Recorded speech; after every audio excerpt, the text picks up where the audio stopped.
like to explain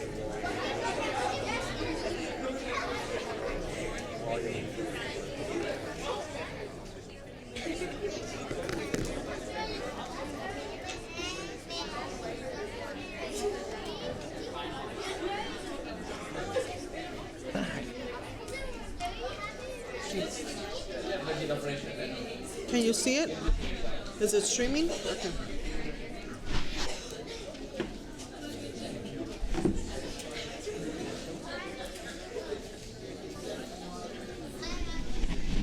You guys ready? Okay. We will now reconvene the special city council meeting. Ms. City Attorney, please report the closed session action. There was one item on the closed session agenda. The City Council gave settlement direction to its workers' comp attorney. No other action was taken. That ends the closed session report. Thank you. The special City Council meeting is now adjourned. I would like to call to order the regular City Council meeting. City Clerk Duarte, will you please call the roll? Councilmember Ashton? Present. Councilmember Frometa? Present. Councilmember Saab? Here. Mayor Pro Tem Pacheco? Present. And Mayor Rodriguez is excused. Without objection, let the minutes reflect the council's permission that Mayor Rodriguez, for medical reasons, be excused from tonight's meeting pursuant to the city charter. I'd like to now proceed with our invocation, who will be led by Joseph Luisi.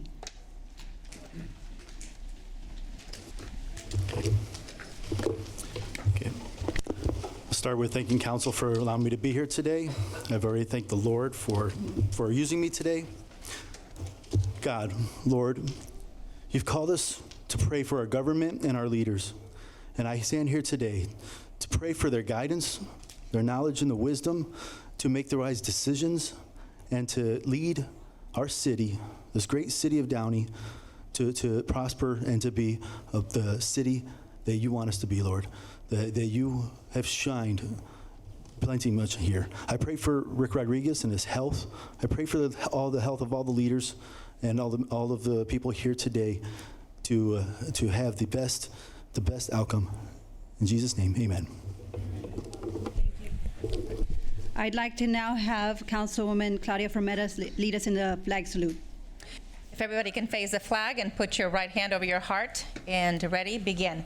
I pledge allegiance to the flag of the United States of America and to the republic for which it stands, one nation, under God, indivisible, with liberty and justice for all. Thank you.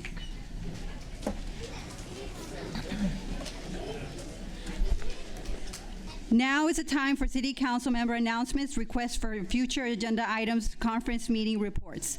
I'd like to start with my far left, Council member Alex Saab. Thank you, Mayor Pro. Welcome everyone to your City Council meeting in action here. Nice to see the room so full. A few people I do want to recognize in the audience that are involved in our city. We have our Planning Commissioner, Noveras Frometa, with us today. Welcome, Commissioner, and also, thank you, and also representing the Downey Chamber of Commerce, Michael Calvert. Thank you.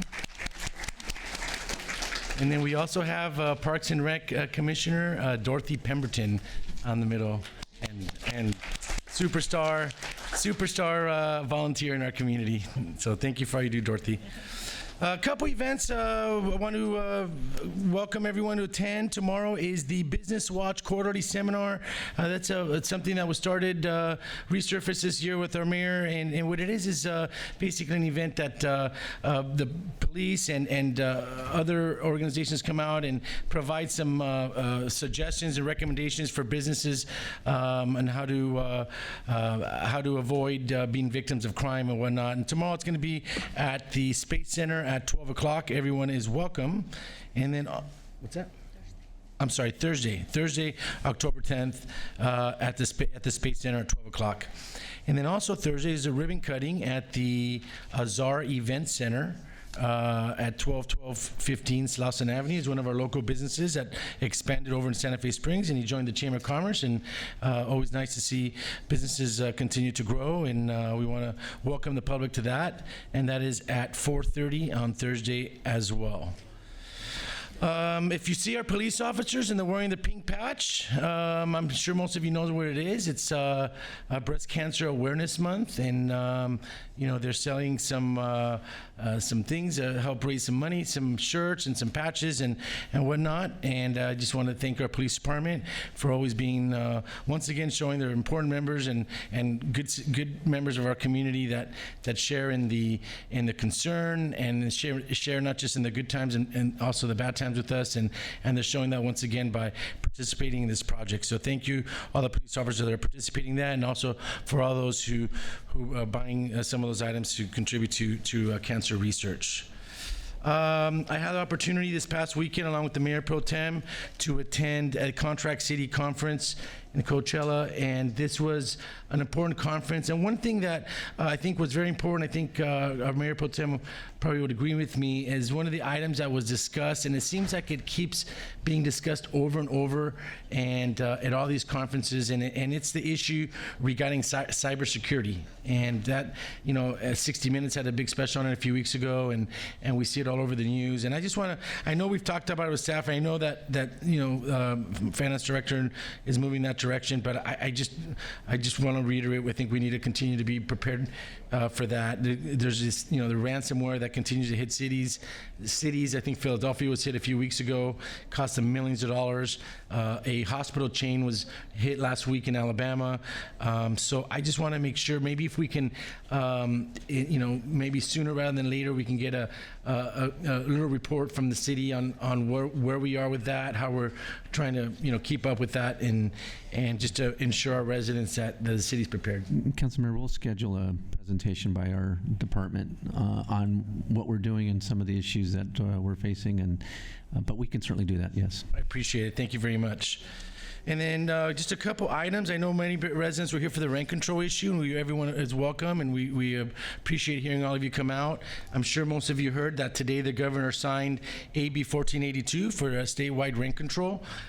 So that's something I think that many people were asking for, and I think it's going to hopefully control some of those inflated rent increases that many people I know have suffered. And we hear you, we understand the frustrations, and we knew that this bill was going to be signed before October 10th. So the governor signed that. So for those that have some of those concerns, you should. I invite you to read. I'm going to just read a couple questions and answers so that some of you who may not know what the governor signed today. So the rent control cap will be limited to 5% plus the local rate of inflation per year, and it can never exceed a total of 10%. And this is important, especially I know that many of you, received the increase that we all agree was unjust there. It was the rent increase cannot be increased. It's retroactive for rent increases from March 15th of 2019. So you guys should keep that in mind. I know some of you mentioned that what happened to you guys happened after that date. So there's a law that's coming into effect that will protect you. So prior to, the rent cannot be increased more than 5% from the date of March 15th, whatever you're paying on that particular date. And it applies to buildings that are multifamily, that were built more than 15 years ago, and it basically applies to the whole state. So, and then there's a couple other things there in place, but I invite you to please read that AB 1482 and make sure that everyone's rights are protected, and that that your rights are protected in that law that was just signed today. And then I think if there's any violations, the LA County Housing Authority has some hotline in place for people to be able to address that. So I wanted to make sure everybody was aware, since that just happened today. And then I know that we also had last time some questions about the tennis courts, and that's been a little bit of a source of discussion here. And I know that it was commented that we're not listening, that we're not taking the time to hear. I mean, I for one have met, and I think I saw him come in the room earlier today. I for one have met for well over an hour. We're discussing the issue. It's not something that the city haphazardly made a decision to eliminate one tennis court. We didn't. We did this methodically. We had a study in place. There's a lot of people that play basketball, and like it was said at the end of the meeting, many people left by our city manager. If it doesn't work, it's basically we just restripe it and we turn it back to tennis. It's not like we have to do any infrastructure change. We just turn it back to tennis. If it doesn't work, believe me, we'll hear it, we'll know it, and we'll be the first ones to say, okay, we'll turn it back to tennis, and that's it. I'm sure we'll hear from the basketball people because their court's going to be eliminated. But at the end of the day, I mean, we're just trying to do what's best for everybody. We're trying to do make sure that the city, moves ahead, and with our parks and our young people, that they have an opportunity to recreate. So that's regarding the tennis. So we did do a lot of research on it. We did have discussions. We met with some of the folks of the tennis people were involved in the focus groups. We had a Parks and Rec master plan that was done. We involved the community, and it wasn't just something that somebody up here snapped their fingers and said, okay, we're gonna do this today. It wasn't. And like I said, I met with a few people last month, along with our Parks and Rec director, and I was the first to say, if it doesn't work, hey, we'll switch it back. We just remove the paint and we'll put the tennis nets up, and everyone we move forward. But we can't just, we have to follow, just because some people may have a particular preference to one sport, doesn't mean that other people don't have an interest in other sports as well. So we're just trying to protect, everyone's interest as much as possible, and we're doing our best. So having said that, that concludes my comments, Mayor Pro Tem, and thank you. Thank you, Councilmember Saab. Next, I'd like to proceed over to Councilmember Claudia Fermetta. Thank you, Madam Mayor Pro Tem. Good evening, everybody. It's nice to see all of you here this evening. It really brings us a lot of joy to see the public engagement. It's part of our democracy, and it's part of the public discourse that we have. Certainly, we all agree that the rules of decorum and civility apply everywhere we go. And certainly, as a city that has maintained strong standards for everything we have around for our school district, certainly our local government, we want to continue to serve our residents, and we want to continue to engage in public discourse. And so I want to welcome you tonight. There will be an opportunity to engage later on, but this evening I want to thank you. I know there's members of some schools that are here taking notes for their government class, so you welcome. I hope that this opportunity to visit City Council and to see your local government in action also is inspiring to you, and allows you to see government in action, because it's exciting. We live in a beautiful community that, far from being perfect, we really have great opportunities to grow, and we are investing tremendous amount of money to improve every corner of our city. And as I've indicated in previous city council meetings, for those of you that have accompanied us before, there is some discomfort at the present moment, because many of our parks are currently closed in their staggered closures. There is a park, Rio San Gabriel, that continues to be open. And for those of you like me that are dog lovers, there is 2 areas in Rio San Gabriel that have little dog parks. So if you have small pets, there's an area for them to run around. And of course, if you have German Shepherds like I do, there's also another area for them to interact. There's also the small park off of Brookshire Avenue that has a small area for young children. And certainly our Discovery Complex is also, parts of it are continuing to be open. So again, we've mentioned this before, and for those that are streaming live on their computers this evening, we want to thank you for your patience. But again, this is an opportunity for Downey to continue to be the best city in the Southeast, with progress, comes a little bit of pain sometimes, and we have to realize that.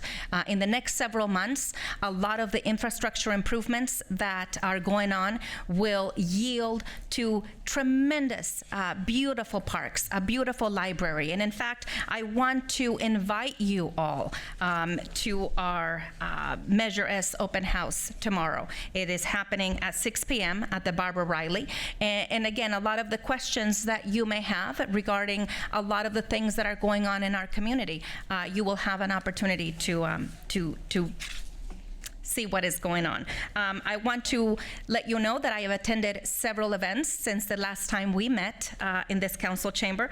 And one was, I want to thank the fire department and certainly the departments within our city that were involved in the second annual Emergency Preparedness Fair that took place on September 28th outside Calvary Chapel, Downey. And a lot of people ask, why is it happening outside of Calvary Chapel, Downey? Well, certainly because of the construction going around City Hall, that fair had to move to an area that had more space to accommodate the vendors. And we had approximately close to 400 people in attendance. Our fire department did a phenomenal job doing live demonstrations. We had the CERT group, the community emergency response teams there. I also had an opportunity to shoot out a fire extinguisher, and the community had an opportunity to engage with the Department of Public Health and really get answers in terms of what are some of the things that we need to do in order to be ready for the next disaster. So thank you to the fire department, thank you to Rakdi, who did a phenomenal job, and thank you to all of you that participated in putting that together. Madam Pro Tem Mayor and I also attended the City of Bellflower State of the City on the 3rd of October.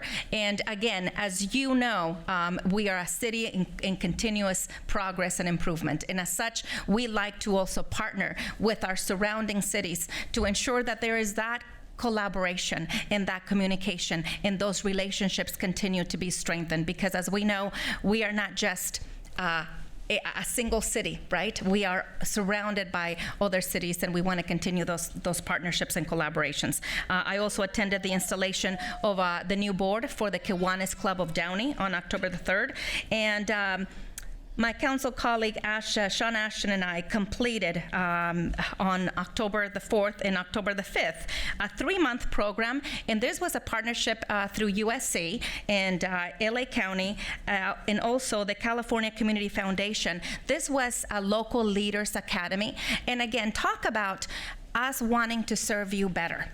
We gave up a lot of our Saturdays and Friday evenings to be in class and be able to learn more about local policy issues and how to run our cities more efficiently. And we were able to meet many other local leaders from around the Southeast, around Los Angeles County. And let me tell you something, that while other cities are dealing with really devastating issues, Downey is not. And so we want to be grateful and we want to be appreciative of the city that we have, because what I said at the beginning, we're far from perfect, folks, but we are doing the very best we can to continue to carry our city forward. Last but not least, we welcome, Madam Mayor Pro Tem and I, we welcome yesterday here at City Hall dignitaries from the city of Fresnillo, Zacatecas. And it was a pleasure. They are part of our sister city. We have 3 sister cities, Fresnillo, Zacatecas, Guadalajara, and also Ireland. And it was a pleasure to see the dignitaries from Fresnillo, Zacatecas here. We have partnered with them for the past 10 years, and our city has provided, as of 2018, Fire Chief, correct me if I'm wrong, we gifted Fresnillo a fire truck in 2018, is that correct? And over the past several years, our fire department has also gone to Fresnillo to provide training for the EMTs as well as fire response firefighters. So again, as you can see, we also partner with our sister cities, and we continue those relationships. Mayor Pro Tem Blanca and I look forward to continuing the relationship and look forward to seeing what other cultural events we can promote in the near future. Last, we attended the State of Our Schools on Friday, October the 3rd, and again, the 22,000 students that are part of Downey Unified and the great progress that our school district is doing. Mind you, they are a separate entity from our city, but part of our city, but yet run separately. One of the things that is still exciting to know, and for these Downey students in the house visiting, Downey still has the highest graduation rate at 94.9%. That is the highest in all of our neighboring school districts, and that is really good for us to know.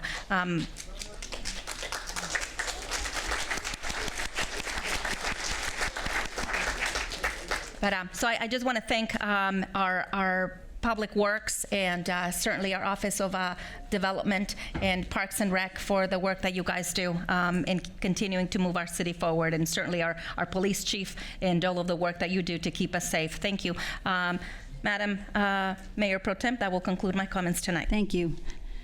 I'd like to now proceed over to Councilmember Sean Ashton for your remarks. Thank you, Madam Mayor Pro Tem. Good evening, everyone. I also had the opportunity to attend with Councilmember Fermetta the USC Price School Local Leaders Academy, and it was four weekends over the past 3 months, where we pretty much, Friday evenings and all day Saturday, we sat and we listened and learned, and it was presented in a way where when I went to school back in the day, way back in the day, I wish I had actually been taught, where it was very hands-on and engaging. It wasn't just, listen to the lecturer and hope you learn something. It was actually very engaging, and a lot of tools that I think will be helpful for me in my role as a council member. So, I'm appreciative of the opportunity to attend. So thank you again to the California Community Federation, USC, and LA County for sponsoring this, and for my council colleagues, when they're going to be offering another one in the spring, I highly recommend it. It was really, really good. Couple of items that are coming up. I know we mentioned the Measure S Community Open House. That's tomorrow at the BJR Center at 6. This Thursday from 6 to 9:30, we're having the Havana Nights rooftop concert. So that'll be at the top of the parking structure. Look forward to seeing you there. The Downey PD is going to be doing something at Lazy Dog. They're going to be serving they're going to be doing the waiters and waitresses for Lazy Dog on Thursday the 17th from 5 to 9. So that's part of the Pink Patch Project.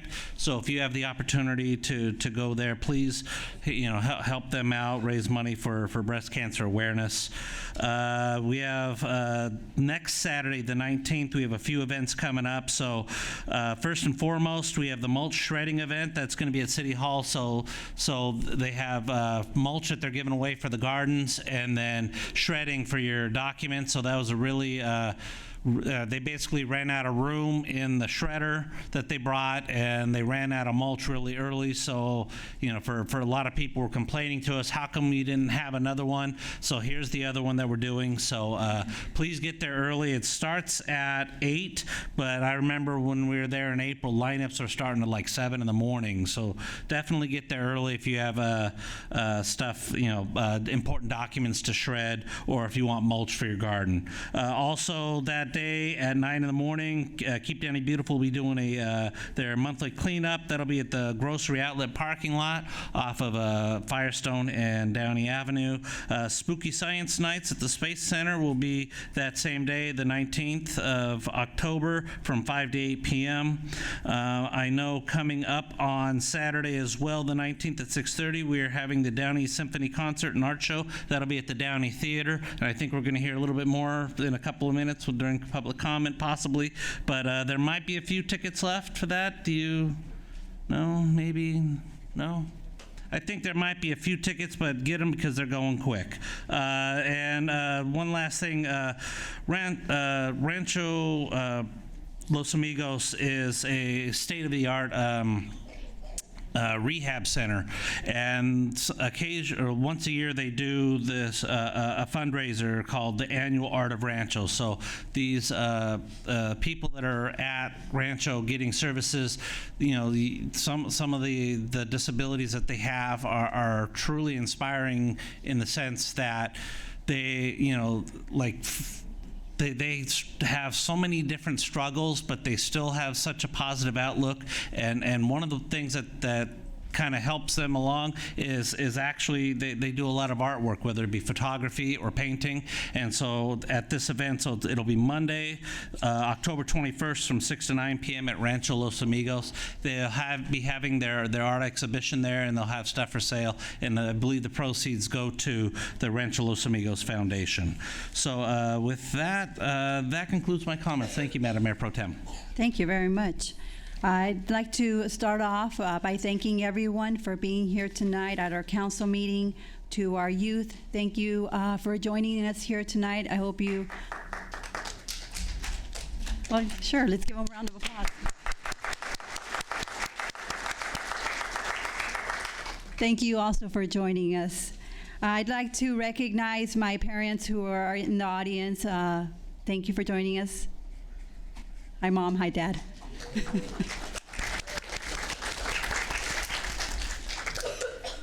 I attended several events. On September 28th, I had the pleasure of being a judge for the Miss Downey pageant at the Downey Theater. I have to admit, this was one of the toughest things I had to do. These are remarkable young ladies. And it was a tough decision. I believe Councilmember Saab has already participated, and it's tough. Hey, it's California. We're okay. So not as a contestant. So it was a difficult task, but I'd like to congratulate all the winners for the pageant. They all did, again, an amazing job. Last Friday was a busy day for me. I started off with the state of the schools in the morning, and as our Councilwoman Claudia Fermetta mentioned, we have a great school district with a 94.9% graduation rate. We also had an opportunity to build robots, which was rather difficult, but not to bring him up again, but Councilmember Saab did an amazing job at helping us build a robot. So if you ever need to build a robot, you know who to go to. Also, last Friday, I attended the Gangs Out of Downey tournament. The purpose of Gangs Out of Downey is to help prevent gangs from coming to our city and having programs for our youth. We have a couple of Gangs Out of Downey members. Dorothy Pemberton is a Gangs Out of Downey member, and we also have past president of Gangs Out of Downey, Captain Mark McDaniel. So let's give them a round of applause for everything they do. And both of you, great job for having a sold-out tournament. I heard from everyone they had a wonderful job. A wonderful time.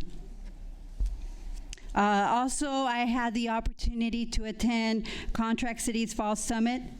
And at the summit, I was a speaker on one of the panels. We talked about the generational gap and my perspectives and experiences being on city council. So I discussed how fortunate we are here on our city council.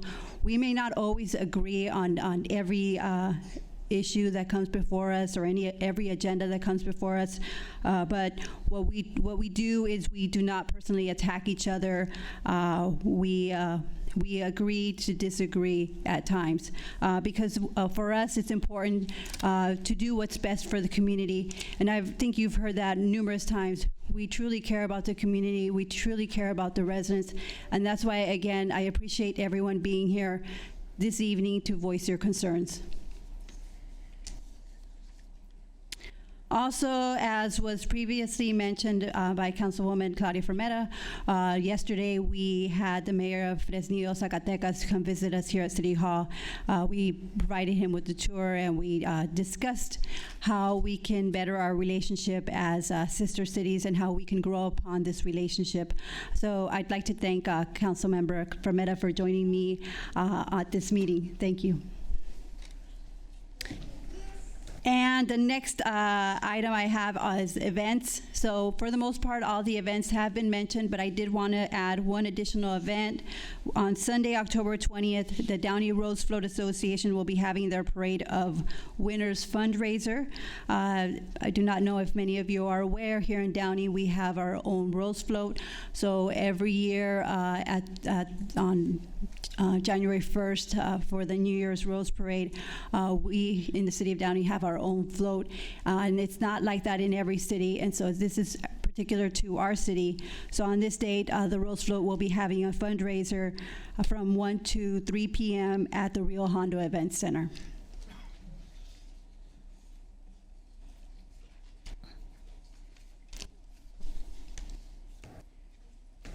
And that concludes my comments. So the next item on our agenda will be a public hearing item. It is to adopt an interim urgency ordinance of the City Council of the City of Downey, extending interim urgency ordinance number 181404 for an additional 12 months, thereby continuing a temporary moratorium on subdividing large parcels, 20,000 square feet and larger in the R1 zone. The hour having arrived, the public hearing is now open. City Clerk Duarte, do you have the proof of publication? Yes, Mayor. Is there a motion and a second to receive and file? So moved. Second. So ordered by the Mayor Pro Tem. City Clerk Duarte, have you received any correspondence on this matter? We have none, Mayor Pro Tem. City Manager Livas, is there a staff report? Madam Mayor, yes, we do have a presentation that will be given by Mr. Schindler or one of his staff members. No, thank you, City Manager. Our City Planner, Crystal Landavazzi, will be providing the presentation tonight. Good evening. Tonight we are discussing a,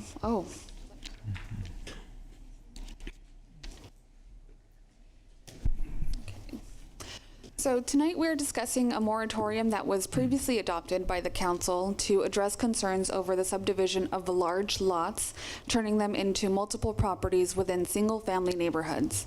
An urgency ordinance was originally adopted November 13th, 2018 for 45 days, and on November 27th, 2018, the council extended this moratorium, which is now set to expire on November 12th, 2019. The concerns over large lot subdivisions arose from an increased interest in subdividing large properties of 20,000 square feet or greater within the R1 single-family residential zoned neighborhoods. The subdivision of such lots could result in multiple new properties where only one previously existed. The potential growth within the city's single-family neighborhoods caused concern over potential impacts with these neighborhoods throughout the city. During the past year, while the moratorium was in effect, staff began collecting data to determine the scope of the potential impacts and to seek a permanent resolution. Staff's initial research moved past internal evaluation and led us into applicable state regulations and mandates that affected this moratorium, as well as exploration of potential mitigation that could address growth impacts in these residential neighborhoods. As previously noted, the moratorium is set to expire on November 12th, 2019. However, staff is requesting additional time to appropriately complete a thorough analysis of this issue. For this reason, staff is recommending that the City Council adopt a moratorium as allowed by California Government Code for a 1-year extension, and this concludes staff's report. Thank you very much. Council, any comments? Public comment. Yeah, I have one. So I know we're asking for a year. Do we expect this to be the whole year, another whole year till we come to a resolution to this? Or are we looking at something a little bit sooner than a year? Well, we wanted to give ourselves a year because this past year has been pretty extensive in terms of the amount of work that's been required. We set milestones at a quarterly basis to see if we can establish it, and if we definitely can come to some sort of conclusion before that, we'll attempt to do so. But right now, we're looking at this to be another year out before we can have something back to us as far as, some sort of a regulation on how we can deal with this issue? That's correct. Okay. A permanent resolution. Permanent resolution would be, yeah. Approximately, you have any more questions? No, that was it. Thank you. Have we had many people come to the counter requesting a lot split, and then, obviously hearing this, I know it's hard to tell, but is it common? We've had the moratorium in place for about a year at this point, so I think there was initial interest at about a year and a half ago, which is what led us to adopting the moratorium. I think at that time there were about 20 properties that were potentially available for this type of subdivision, and I think about maybe 5 of them at the time, from looking back at staff records, had the potential to turn one lot into, I think, about 15 or so different properties. So they did have big impact at the time. We just haven't had the same interest since the moratorium has been in place. So I guess my question really, maybe it wasn't clear. No. Do we have a lot of people even today that are, unbeknownst to them, this moratorium exists? They come to the counter and then they learn. I mean, I know it's hard to tell. Both of you aren't at the counter, but maybe from what you've heard from the people that work at the counter. Well, and actually, I might get more inquiries than the folks at the counter. It's usually larger developers that are interested in these types of sites, and so we do get a couple inquiries a month from developers and realtors that are looking to turn over those sites, which causes a concern and causes us to dig into this deeper. Any further questions? Thank you. Okay, thank you. Thank you very much. Now it's time for public comment. I will now open this item for public comment on this item only. Is there anyone present who wishes to speak again regarding this item only? Mayor, what are our priorities in Downey? My understanding is that we have a public hearing regarding Ms. Pacheco, Mr. Saab, Mr. Vasquez, who's no longer here, Mr. Rodriguez, who's ill and absent for the record, and it says Mayor Ashton, but Mayor Ashton's not the acting mayor of 2019. So you need to clarify your paperwork and get it correctly addressing the issue on hand. It's last year's. It's Correct. last year's emergency. Right. But, so we're working on this year's but now. the public doesn't understand that, and they need to know, because this record will reflect that developers can come in, buy out this one residential R1 zone home and convert it into 2 mansionizations on these 3 parcels. All these little pro, cons, and con factors can impact our community. You have people here who are going to complain about the rent, and all in support of them. They need housing, not affordable housing, housing, because what you call affordable is not appropriate to our $15 minimum wage. Persons that have to work 2 to 3 jobs need to make $35 an hour nowadays to meet up with the criteria of what housing or the impact of what's going to cost us in the long run for owning parcels anywhere in the state of California. The jackass that messed this all up is our governor. One behind the other, ending with Gavin Newsom, a fool. For the record, Sacramento. In addition to that, Ms. Crystal's report on California Code Section 65858 doesn't mention gateway cities, how gateway cities will impact this problem. People who are involved with gateway cities have money. Developers have lots of money. They could buy out a parcel with no hands tied behind their back. All done behind closed door sessions. And Aldo knows exactly what I'm talking about, because I'm familiar with a bar license 115953, for the record, reflects a man who runs the 2nd largest budget in the city and state of California by the name of Paul Martin Krikorian, and he's been stealing and corrupting the city of Los Angeles, making those people from LA move into our communities, making it difficult for Downey residents to have a parcel to call a place like home. That's an insult. It's a big insult, and it's something that the public needs to address and ask questions about regarding, and I'll read it into the record, an interim urgency, extending the interim urgency ordinance 18-1404, for the record, for an additional 12 months, which we don't want. We can amend this where it's done within a shorter time period so people know what's going on with these parcels. We voted to build a brand new, high-rise, state-of-the-art hotel across the street on Firestone by the little donut shop, and all we got is a pile of dirt. Why can't we get this project going? What's going on with this project? I was here all those nights during Mr. Frometa's issues on building Downey, and nothing's getting done. Nothing's getting done. I'm going back on topic, Madam Speaker, because I got the podium at the moment. I am the legislative body here, not Mr. Leva's. Mr. Leva's doesn't tell you how to correct the public. Mr. Leva's job is to be quiet, and you direct me, Madam Chair. You may proceed. Thank you. So, again, subdividing large parcels, 20,000 square feet is enough to build a fleet of two-story rentable homes. And who profits from this? The owner of that R1 zone, who will make big bucks of it, because I'm going to put into the record and grant on behalf of the public's funds is that we can give these owners in the R1 zone a loan like we did with, what is that, Nissan down the street for $1 million. And they'll pay us back real quick. Isn't that a great idea? See how negotiations work out when you figure out a plan that will actually work? That's why Alex Saab's in favor of this. Thank you. Thank you, Herman.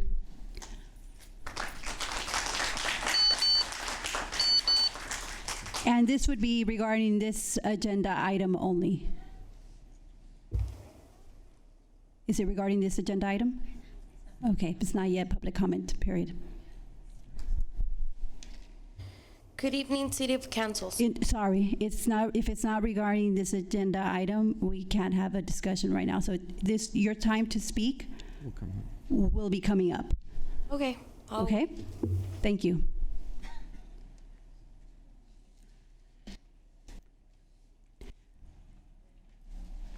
I will entertain a motion and a second to close the public hearings. Second.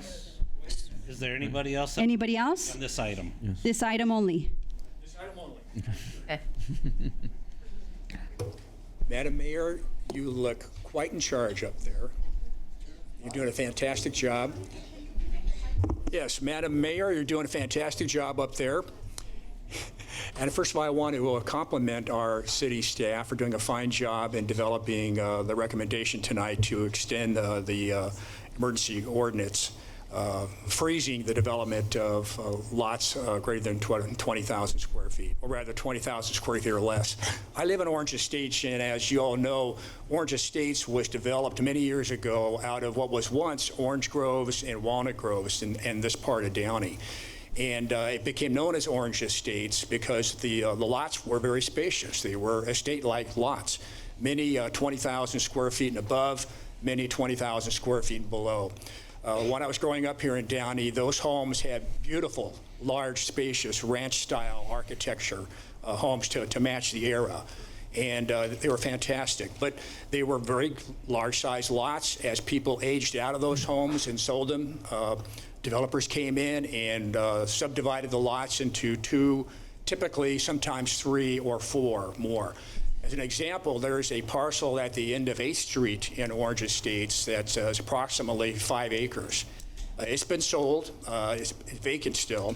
No one's living in it. Our concern was that that parcel would be developed. There's room enough for probably 9 homes on that parcel. That would forever change the characteristics of Orange Estates if that were to be developed. You could envision a cul-de-sac road being extended to the east at that point from basically Smallwood towards Paramount. It would ruin Orange Estates. So I'm all in favor of the moratorium on developing certainly 20,000 square foot or less lots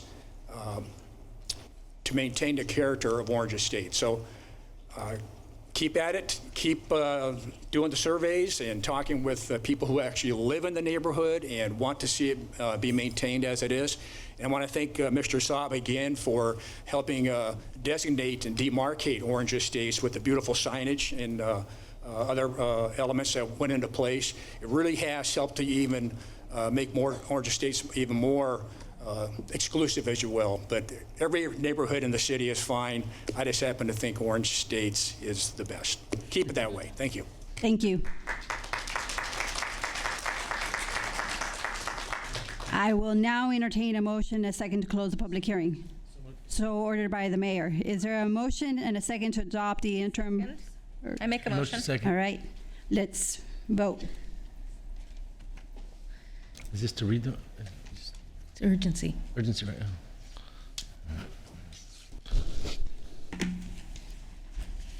Not working.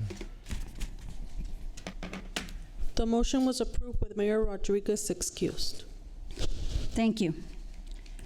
Now is the time for non-agenda public comment. Before we begin the non-agenda public comment, I would like to remind members of the audience of the city's meeting rules contained in the Downey Municipal Code. Members of the audience who wish to address the city council during non-agenda public comment are prohibited from engaging in any conduct that disrupts or interferes with the meeting, such as yelling, screaming, cheering, or whistling.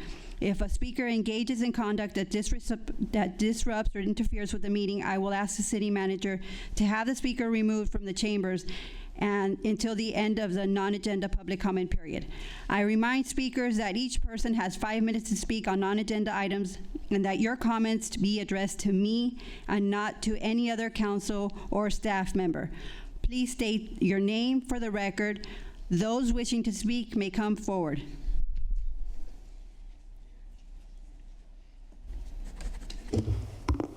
Good evening, City Council. My name is Catherine Alvarez, and I'm here to actually request rent control in Downey, about 3%. I know for a fact that you guys are going to say no or maybe, but you guys need to understand the family's income doesn't cover all expenses, including rent. I'm demanding a rent control. City of Downey opened doors to so many business, but we as the neighbors, we're expecting to get rent control. Why? Rent control will get us out of crisis mode. We are vulnerable to the owners. Why? Because 1482, it's not going to solve the problem 100%. It's a bandage on the problem. The same way City of Downey invests so much money in other things, City of Downey can invest in affordable housing. With this, I'm trying to tell you that my income, it's not enough actually to pay my rent. If I can add you what I get, I'm disabled, and my husband works for a minimum wage. We get a $232 minus on rent every month. How do we have to do this? Selling stuff, maybe bottles of water or whatever. But we need to make it, right? As a family, we need to actually make it work.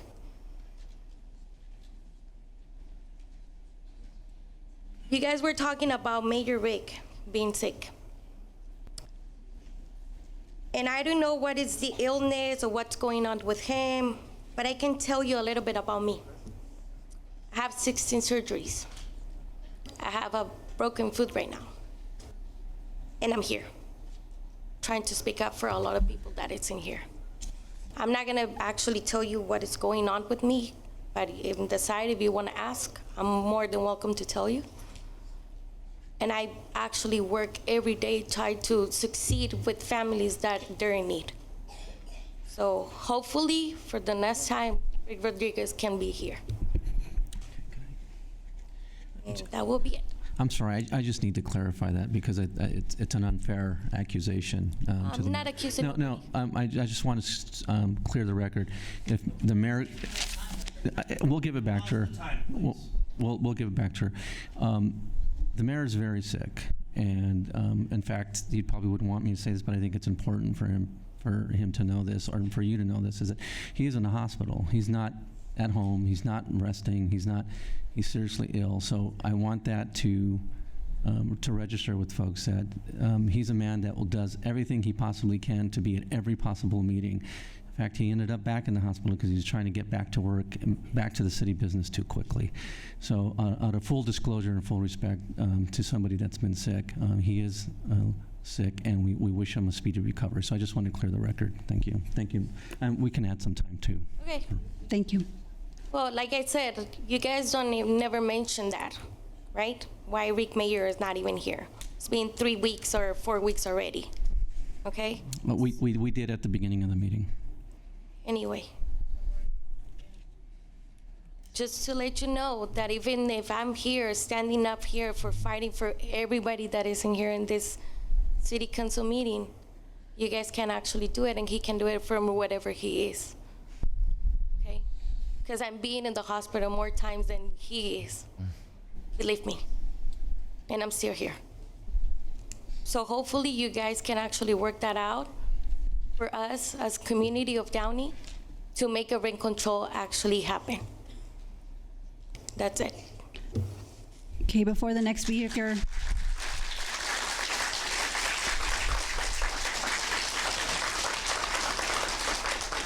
Before the next speaker comes up, I did want to elaborate what our city manager said. We did mention it before the council meeting officially began that our mayor is in the hospital. We did not mention his health conditions because of privacy concerns. We cannot. As many of you are aware, if you have health concerns, you wouldn't want that to be disclosed. So that is the reason why it was not disclosed. But if he could be here, he would be here. His heart is in the city of Downey. So I want to make sure that everybody is aware that our mayor is recovering right now, and he will be back soon, but we just need to make sure that he gets the rest that he needs. And also, I did want to touch upon before the next speaker comes up, as what was previously mentioned, the governor did sign a bill into law that the state of California is now under rent control. So what that means is that the city of Downey, being in the state of California, is under rent control. And it was signed today. It was signed and it will take into effect January. It's in the city of Downey. Oh. Okay. I would now like the next speaker to come up. Welcome. How are you doing? First of all, I would like to find out if you can please have a copy of this. Second, I would like to know and to clarify from, well, I believe they're busy right now, so they cannot. Okay. Good evening. Good evening. First of all, I would like to have seen a copy of this.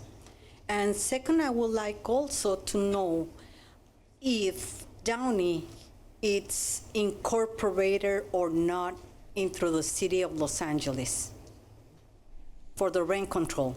It is a city that is incorporated, yes or no? It would not. Okay. I would like to have you proceed with your comment. You have the 5-minute period, and I do not want to take up your time. Okay. The reason why I'm giving you this is because I am being discriminated by a guy called Hoover, that it's a landlord, and that's why I want you to take a look at this, because, I mean, my husband and myself were disabled, and I asked him for accommodation, reasonable accommodation, because we were on a 90 days notice, and he just said, sorry for the issues you are having, but the 90 days is still in effect. And I believe that he or you guys can help me out, otherwise I will be living on the street. And what happened for people that they don't have no voice, that they cannot speak English?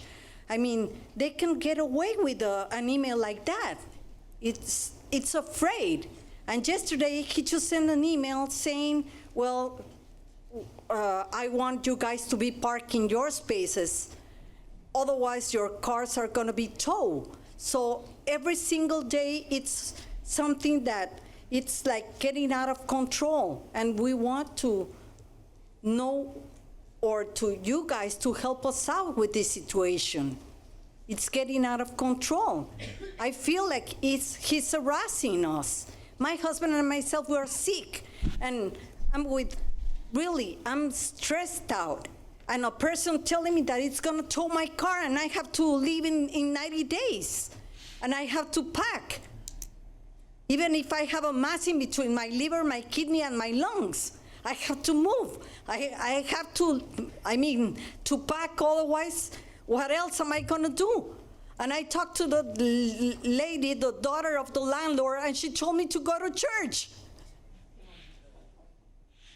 And that's totally why she has to tell me, oh, no worry, tomorrow it's Sunday, you can go to church.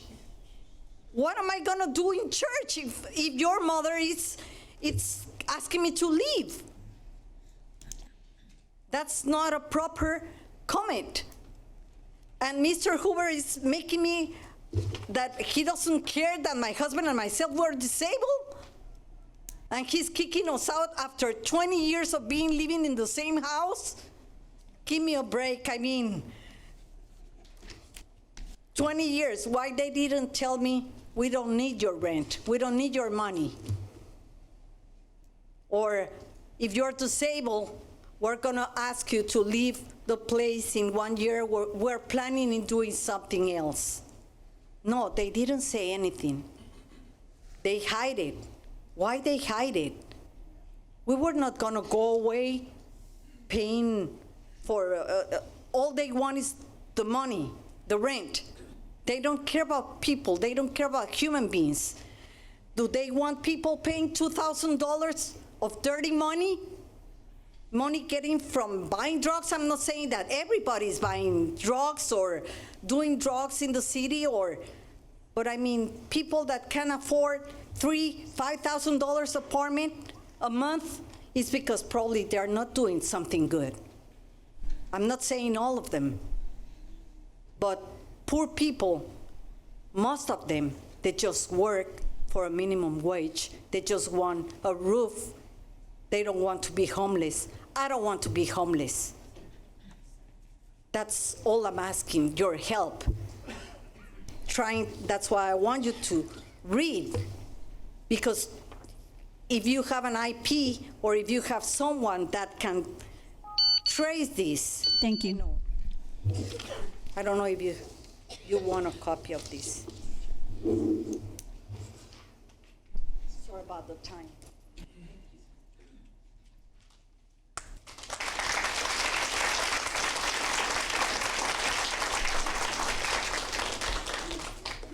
Welcome.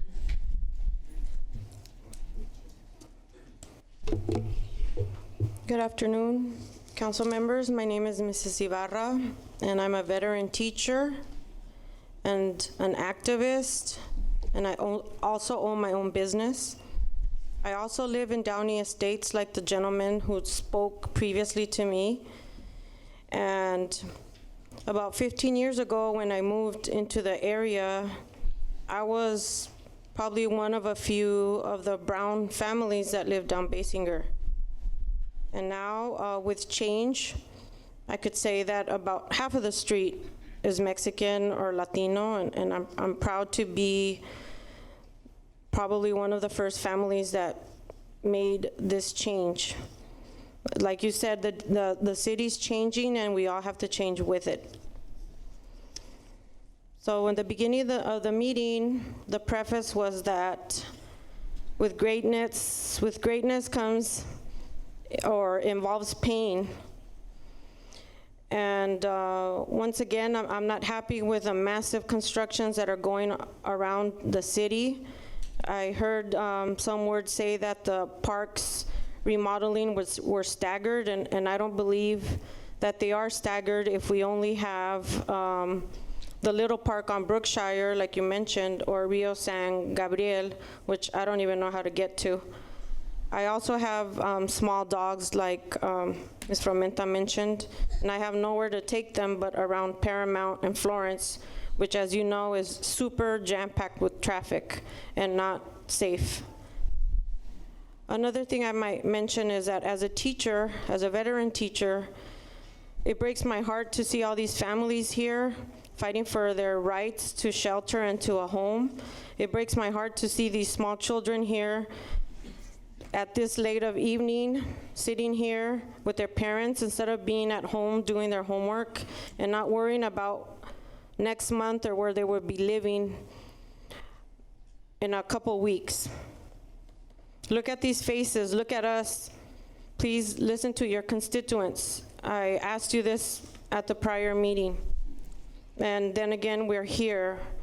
I asked more than the 5% cap that the governor signed today. What will Downey do? Will they do the right thing for once? I asked you this. Did you miss the protesters outside? The media did not. I also want to ask a question, or maybe make a comment. I'm sorry that the Mayor Rick Rodriguez is out ill, but and I respect the privacy of his illness, but at this point, how much is too much? If you cannot fulfill your duties, then you must step down or get recalled. I asked the public to recall if he's not doing his job.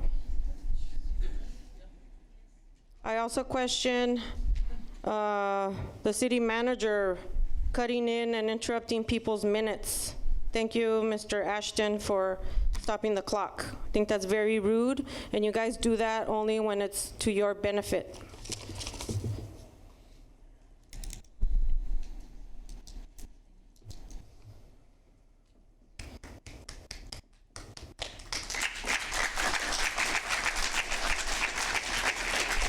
I also want to ask all the council members, how serious do you take your jobs? Because I take my job as a teacher seriously. I get up at 5:30 in the morning to make it to the LAX area. And you know the LAX area is a rough neighborhood, but I love teaching there. And then a drive home is an hour, about an hour to get here. I have to leave my children. I couldn't even change into comfortable clothes to make it here. And so I want to ask how seriously you take your jobs, that you don't return emails. I asked for the repavement of Basinger, which you haven't responded to within the 30 days. Also, the board members received an email from Coach regarding Blanca Pacheco's call to Coach Serrano, and all of you ignored it. You did not return that email.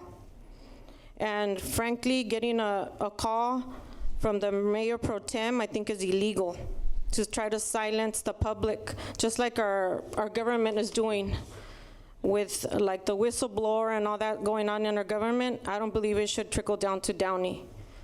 So as voters here, sitting here with me today, let's vote everybody off if you're not with your constituents, and get a new set of people on the board. Thank you.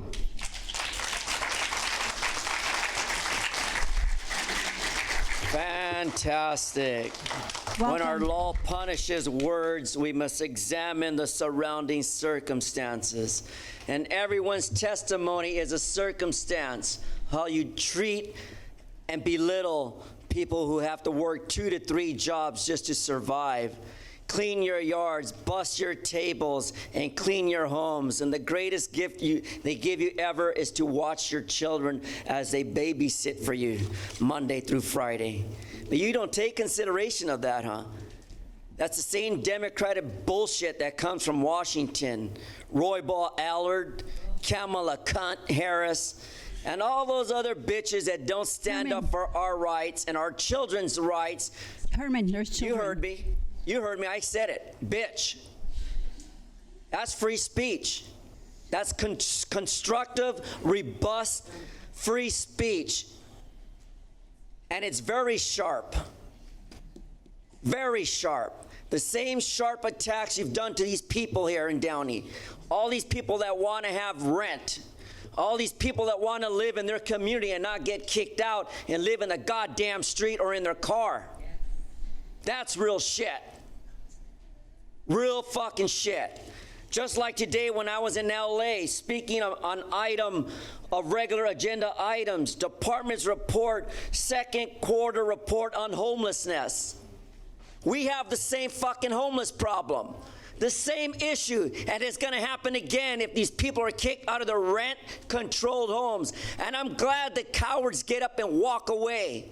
You walk away because you bring shame to yourself, to your family, to this country, as you bring treason to the United States for all the accusations of fake fucking news. This is the reality we live in. This is the reality I live in. I don't give a fuck what other people think. I give a fuck what happening in my life. My life. 98-12 page, United States versus Baghdadarian.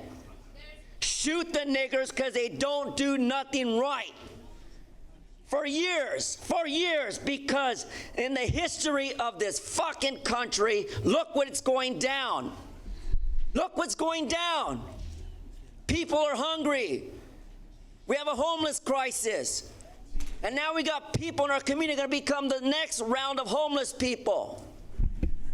$1.2 billion of HH money, all these fucking people voted on, and nothing being done to fix the problem of the homeless crisis. Thank you, Carrie Morrison, an educated person who did her personal walkthrough to see the default of what's happening in this country, especially in the state of California, which is a freebie fucking state. And I get nothing for free. I worked 20 years in the same fucked up job, and I still have a fucked up job, and I'm still paying into the system to provide. And it makes me upset, very upset. And yet, what did the city, or what do cities do to me? They censor me. They use strategic lawsuits against me. They ask me not to say things, be polite, be nice. Fuck you. 42 U.S.C. 1983.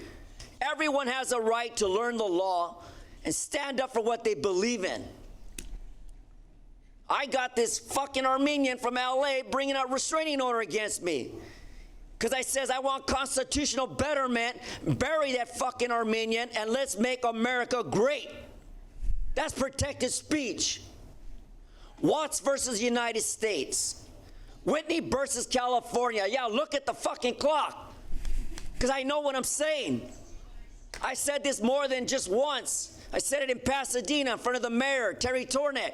I said it in Cerritos. I said it in Bellflower. I said it in Norwalk. I said it in LA this morning. As far as I'm concerned, it's a terrible homeless crisis against people just trying to live and survive. Shame on you, LASA. LHSA, 811 Wilshire Boulevard, 6th floor, 213-225-8456. You haven't done shit with homelessness. $600,000 for a person to live in a shelter is bullshit. Bring in some housing. Bring in some fucking trailer home and stick it on a trailer park, stick it on an empty lot, and let people have a fair chance to live, work, and pay their rent. Otherwise, life is fucked up. Okay. Before the next speaker comes up, I just want to apologize to the youth who are here in attendance. I apologize for the vulgarity that you just heard. It's unfortunate that some people only know how to use vulgarity, so I apologize for that. Due to First Amendment rights, he has the rights to speak like this, but again, I apologize. I apologize to the youth who are in attendance. Next, please. Good evening. Good evening. Ms. Pacheco. I'm Joseph Serrano, former teacher, retired teacher out of Linwood. I'm here about pretty much the same issue, but I want to basically commend the people that have come out and have stood up for their rights, and I respect their freedom of speech, and I respect their freedom of assembly, and I think those are rights that are given to us through the Constitution, so I support that, and I appreciate that the council for respecting, a person's expressions. I'm not here to, state any vulgarity. I'm going to defer in a minute to a friend that basically has a message to speak to you, but I'm asking you to stop the action of tearing down a grandfathered tennis court and converting it to something that is impossible to even deal with.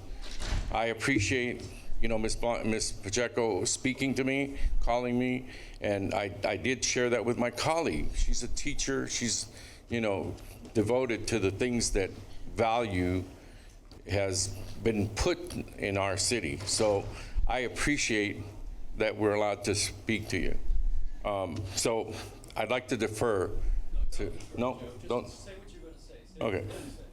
So, we're basically collecting signatures, and we're going to get a petition to accomplish just that. We want to stop the action.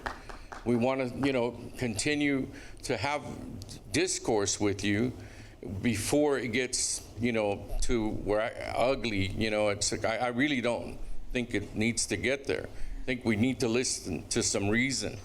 We're not trying to do anything unreasonable here. We're trying to speak for our rights as neighbors of that particular park, but I'm also neighbors to these people that rent at Eden Rock. I have a personal, a real, somebody that's been in my family for 15 years that I consider a sister, and I want to see some rent control issues, solved. I'd love to help in any way that I can. So, furthermore, we have to look at how all of these projects, Measure S, has closed every park. You're creating, by doing that, the result we'll see. There's access that we've denied our handicapped people. There's a lot of issues going on that are related to it. There's a gentleman that comes and plays tennis on a wheelchair in that first tennis court. And I know that you want to place a basketball court there as a committee. I don't want anyone's answer except the city council. I've written you all emails. I have not received a response. And I can only tell you that I am sincere and will continue to pursue this because I believe it is unfair. I believe that the residents were not informed, and it's proved every day that I see that all of a sudden signs are put up, and now we can see that Measure S is really working against us, that a master plan has been generated and it actually hasn't been approved, by the citizens. The citizens deserve to be communicated. There's people that live close to the park that have received no notice whatsoever. There's a gentleman that's a tennis coach at Warren, and he has received no notification. I live 4 blocks away from there, and I received no notice. And a PR firm that's hired, I want to know how much money was paid.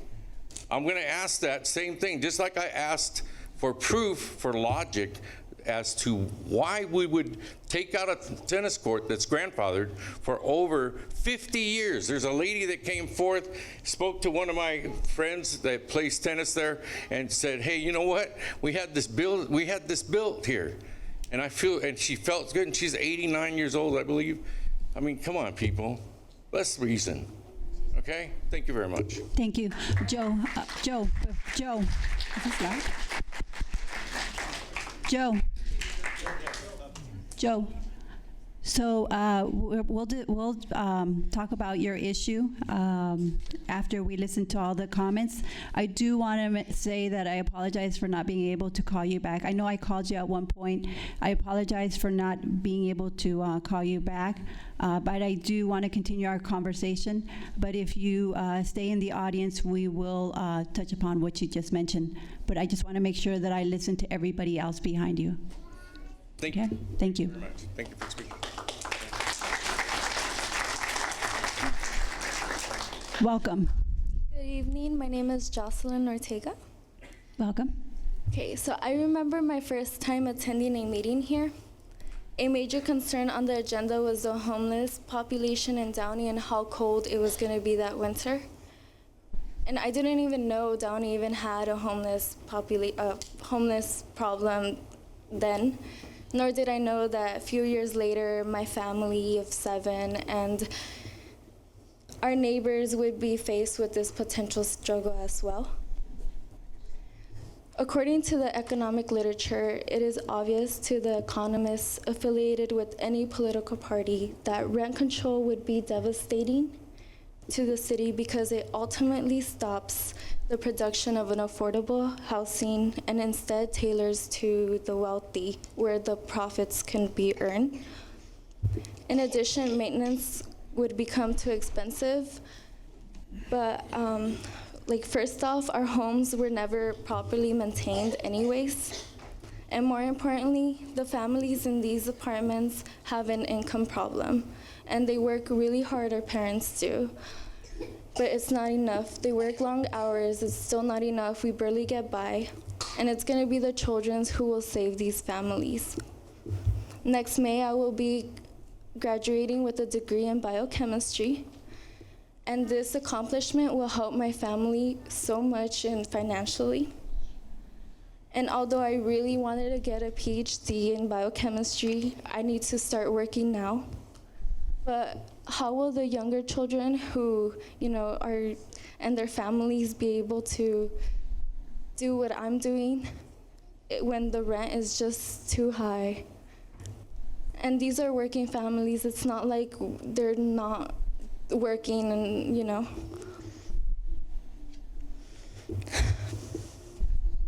So the education system in Downey by far surpasses the surrounding cities, and I know this firsthand because every time a kid would come into Warren High School or even Griffiths Middle School, they'd be like, damn, this class is so hard. And I'd be like, what are you talking about? They're like, we actually get homework. And it's just different because they come here and the standards are so much higher.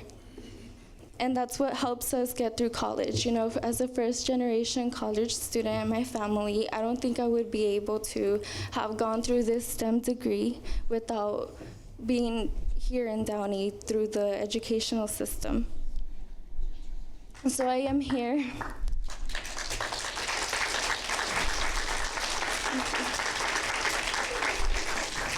I'm here because rent control not only is not just giving us shelter, it's giving our children a future to improve their finances for their families and not depend on welfare, not depend on the government. So that they can be Latinos in your seats, and I know your job is hard. You're sitting down hearing to our complaints or our struggle, and it's really hard. But I just ask for your support and to think of the children too, because we need a home so we can, we need a home so we can stay here and just do what we can for our family. And I would just want to say so much more things, but I'm so nervous. But please stand behind us. That's us all. Thank you.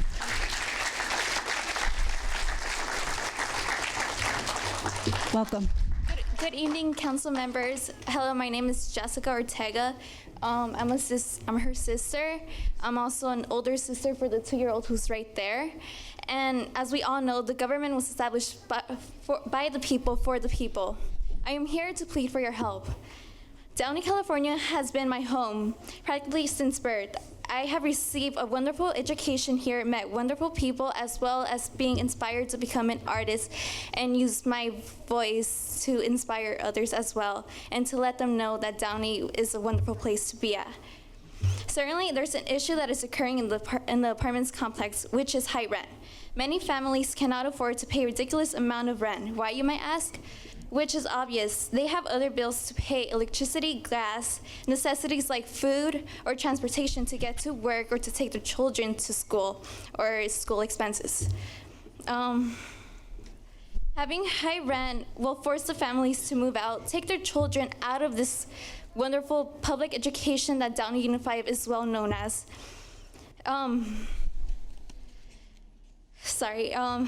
To add on, we know that in order to rent a home, you need to fill up certain requirements, which is earning a wage 3 times of the rent that you're going to pay for. How can that be possible if the rent is going to be of like $2,000 or more, especially with a single parent having to support their own children?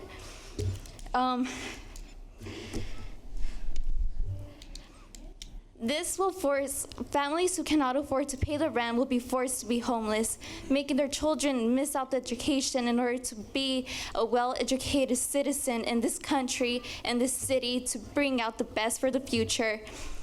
And I'm just here to ask for your higher positions to please be the voice for the people here, to please allow my 2-year-old brother to have a good education, to have a home, and to not be scared that one day he's not even gonna have a Christmas tree or a present or to be able to have a warm home during the winter. I'm sorry. But yeah, that's basically my point. I just want you to know that the people here are struggling so much to pay for rent, and they just want to provide a better home for their kids and better education, just to bring out the best for this nation. Thank you.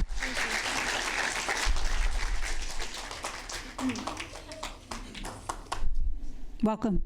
Buenas noches, mi nombre es María Villagómez. Good evening. Her name is Maria Gomez. Yo soy mamá de Jocelyn y Jessica y ellas van a la universidad. She's the mother of these 2 girls that they're over here and they go to the university.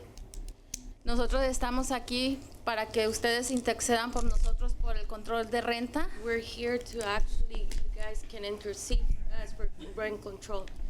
No alcanzamos nosotros a pagar lo que es la renta, no le estamos pidiendo ayuda al gobierno, no queremos ser carga para el gobierno. We're not asking no help to the government, we don't want to be no weight for the government, and we're making payments on the rent.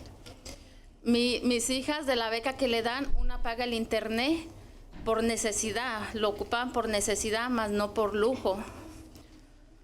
Their girls are actually paying the internet, not for luxury. They're doing it actually for school. La otra con su beca paga lo que es luz y gas. And the other girl pays gas and electricity, and then all this comes from scholarships. Yeah, That they don't have to be using that. Porque no alcanza el dinero.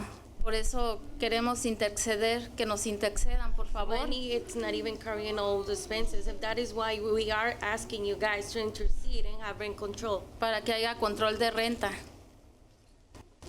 El 3%, no queremos el 5%, queremos el 3%. We don't want 5%, because it's 5% plus, how do you call it? Yeah. How do you call it? Yes. So that's going to be almost a 10%. No queremos ser lo que dice el presidente, que somos carga pública, no queremos ser eso, no queremos llegar a esos extremos. We don't want to be a weight on the government. We don't want that, because that's what Donald Trump is saying, that we're actually Latinos, we're actually a weight for the government, and that's where we're not actually in here. Gracias. Thank you. Thank you.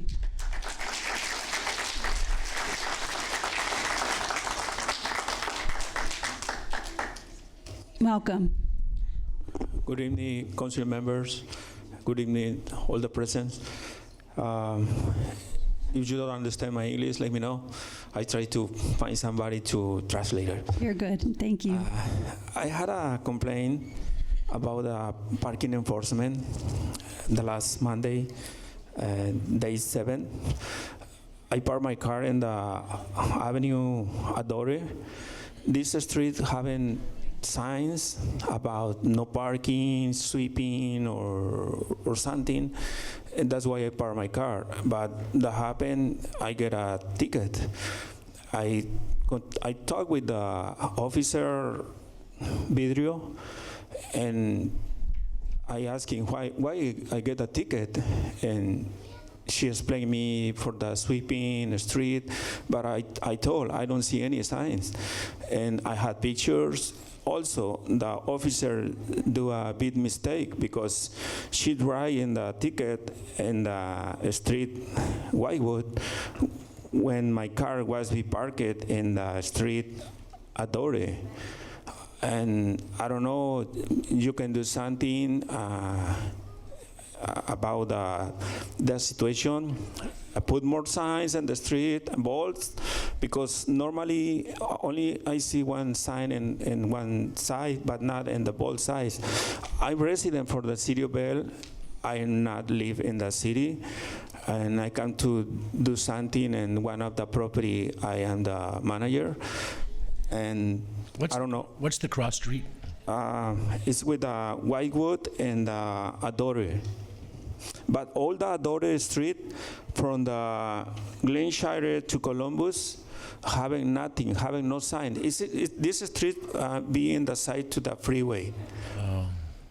And that's, I don't know, you can do something, public work, to put more signs, and also, I don't know what can I do about that, about this ticket, because it's not my fault. I think I don't want to find a guilty, but it's not my fault because the street haven't signs. I park my car. If the street have signs, I think I understand. I don't have to park my car, and that is to help everybody to pass for the same situation. It's not about the amounts. It's about the action from the officer. I think it's all. I feel so happy to see many people in your council meeting. It's nothing to be with my city, City of Bell. And I have 1 minute. I have one more comments about the rent control. We had the same situation in my City of Bell, but the residents worked together with a council member, and the council member had good communication with the resident, and we worked together because the rent control is the council member can implement the rent control in the city. That's what I work together with the council member in my city. We collect the necessary signature of the resident, and we are work together in the future implement the rent control. Some are the state don't provide rent control. Some are the LA County don't provide rent control. The city council member had the power to provide this rent control. Thank you. Thank you. So in regards to signage, I'd like to direct you over to Delfino, our Public Works Director, and maybe you can discuss that issue with him. Thank you. Thank you. Protem Mayor Blanca. Thank you. I will say, I will talk with my council members about this meeting, a lot of residents, and I like it.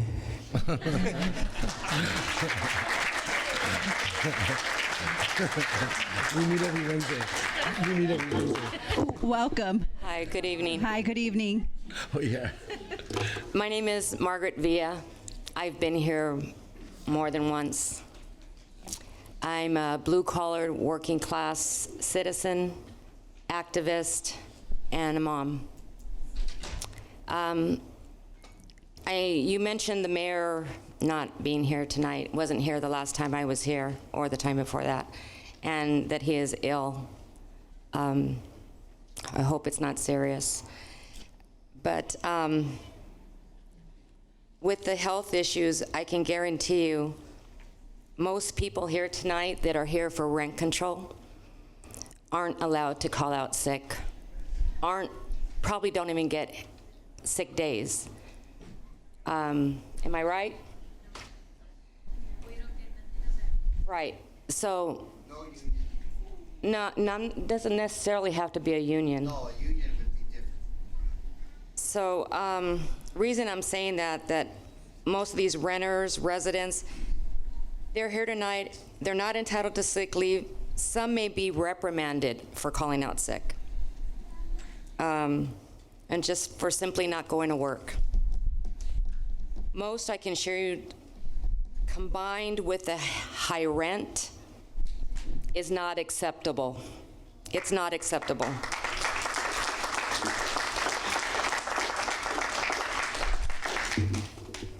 I want to mention that the Democratic Party, Dianne Feinstein, Nancy Pelosi, they oppose Medicare for all, and you all need to know that. They say one thing, they speak from both sides of their mouth. They just want your vote. They're not sincere. They're pushing the ACA and Obamacare. Well, let me tell you about Obamacare. Most people are penalized for buying Obamacare. I don't know who has Obamacare here, but $250 a month for insurance is less than a car payment. I mean, more than a car payment.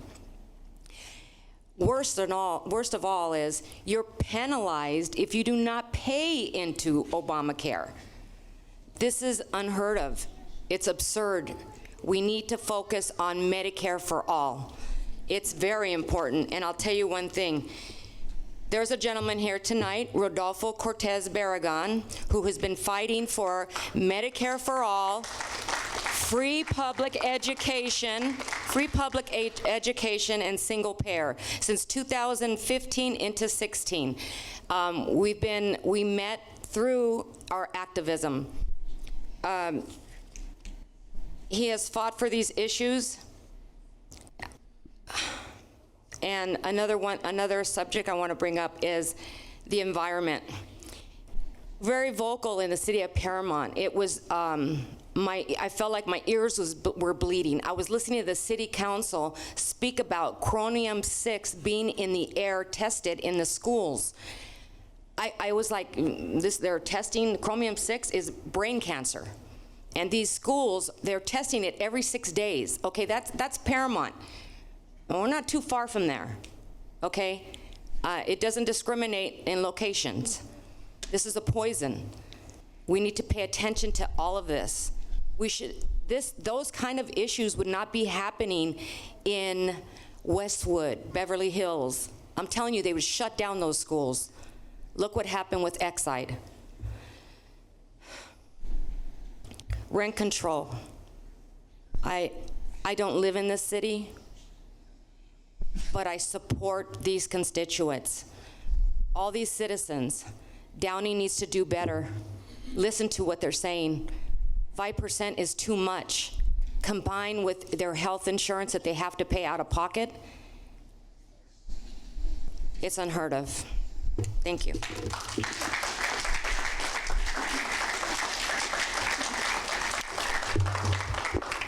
Welcome. Thank you. I know Rick Rodriguez well. He's not only my councilman in the 3rd District, he's our mayor. Por favor. Gracias.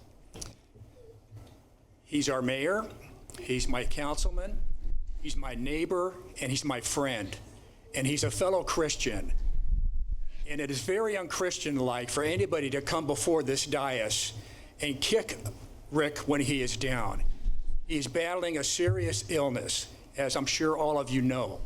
He has been excused for medical reasons. If Rick could be here, he would be here. He would roll in here on a gurney to be here. So I resent the people who may not even live in the city of Downey, who don't know Rick Rodriguez, to come to this dais and disparage this fine man who's done so much for our city. And as far as our staff and your fellow council persons go, I had the distinction, I think, of having worked with every single one of you, staff, appointed officials, and elected officials. We haven't always disagreed. Sometimes I've been pretty passionate in our disagreement. Maybe some would even say vehement at times. But I never swore at any of you. I never libeled any of you. I never defamed any of you. And I always tried to be respectful of you. At times I missed the mark. And Gil and I and Rick have talked about that. And I've made some adjustments.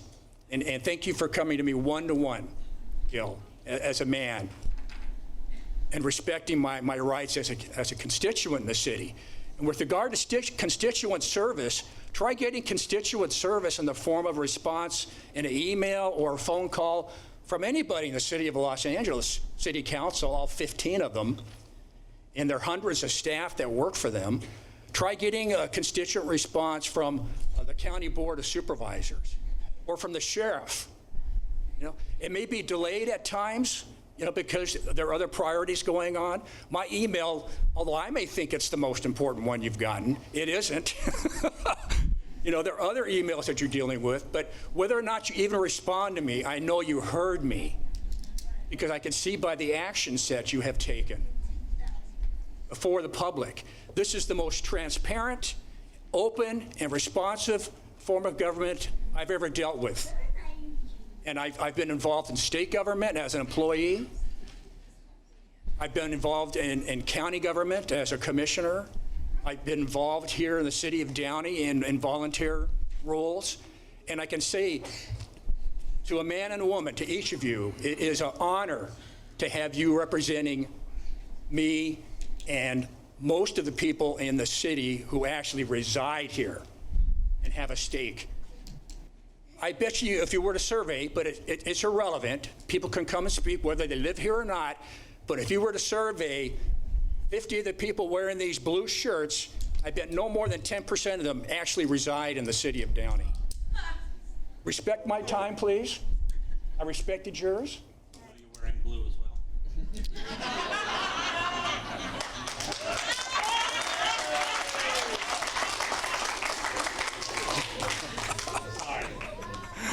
Okay, and I can say too, I just realized now I've supported each and every one of you council persons, either financially or with boots on the ground rather than bucks. And even though we may have disagreed, I never expected any special treatment or influence with you.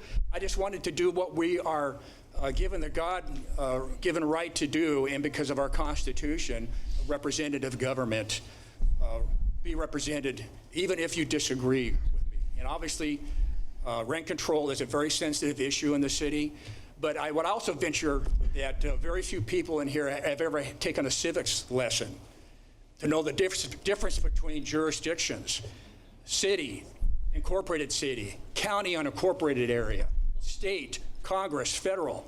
They're ignorant in civics, and it's not their fault. It's the fault of our education system.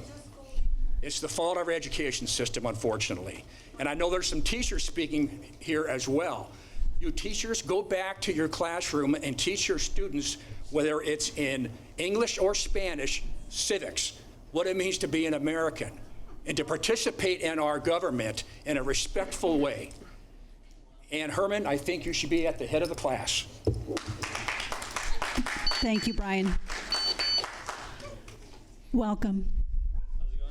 Good evening. My name is Edwin Ortiz. Yeah. My name is Edwin Ortiz, right? I've been living here in Downey since I was, I say, 12, right? And basically, I grew up here. I grew up in the city, and I love it here. I love this city. This city is beautiful. Basically, the Mexican Beverly Hills. That's what they call it, right? And I think that it's one of the most peaceful cities in California so far, outside of Orange County. That's where I would like to live. But we work here, like all these people right here. I know some of them have some profanity. I mean, I respect it's the First Amendment, but anyway, excuse me. Anyway, so all these people, we live here in Downey. We work here in Downey. We worship here in Downey. And we find it to be very unfair how the owners of this apartment complex are raising the rent. I was paying, my family and I were paying $1,200. They came in, they raised it up to $1,500, and now they want to raise it up to $2,000. Think about it. That's a house payment, ladies and gentlemen. That's a house payment. And for $2,000, you can get yourself a nice house. But look at the condition that we live in. We have cockroaches in the apartments. We have cockroaches, we have snails, we have different things. The apartment management does not repair things correctly. There are no repairs, and they want to raise the rent up to $2,000. I know they raised rent control. They raised it up, right? I mean, they approved rent control, right? And but I think that despite that, I think that since you guys are leaders, you guys are respected people in this city, and you earned it, right? You earned it to be right there. So we ask you as citizens of Downey, people who pay our taxes, we work here, we live here, we worship here, we shop here, we eat here. This is Downey clothing, dude, from Somewood Center. So basically what we're trying to say is, since you guys are leaders, you guys can do something about this. That's all that we ask for. Everyone right here, that's all that we're asking for, because we want to keep on living here, right? Yes. You want to keep on living here, right? You love the city? Yes. You love the city? There you go. Okay, so we love this city, and we want to actually contribute to this city. And as we've said before, as other people have said before, immigrants, we are not here to freeload off of the system. We're not here to freeload off of the welfare or any of that, because we didn't come to that. We didn't come here to take from the government. We came here to give to the government, give to the country. So in this minute, 30 seconds that I have left, I want to say that we all came here to make this. Please put your, we need to hear you. Yeah, sorry. So we came here to help this country be better, because this country is built by immigrants. Nobody is from here. Everybody came from somewhere, ladies and gentlemen, right? Excuse me. And so that's what we would like to ask of you, politely, respectfully, not cussing, not insulting, not saying any other stuff that is not supposed to be said. All we ask from all of you, because you guys are leaders, you guys are people of influence in this city, and you guys are respected, you guys have power, basically, you can make decisions. We ask of you to try to do something, try to help us out, because we're trying to help this city. We're trying to keep this city beautiful, just like you guys say, right? Keep Downey beautiful, right? So that's what we would like to do. We would like to keep on contributing to the city. We would like to keep on contributing to the country. We would like to help to make not just the world a better place, but our community a better place, right? So that's all that I have to say, you know? We love this city, and we would like to keep on living here. Thank you. Thank you.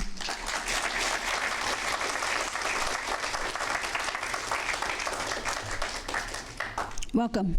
Hi, thank you very much. My name is Olga Garcia, and I am a resident. I'm a proud homeowner in Downey. I lived in Los Angeles for several years, and then 20 years ago, I was fortunate that my husband wanted to move to Downey, a city I'd never heard of.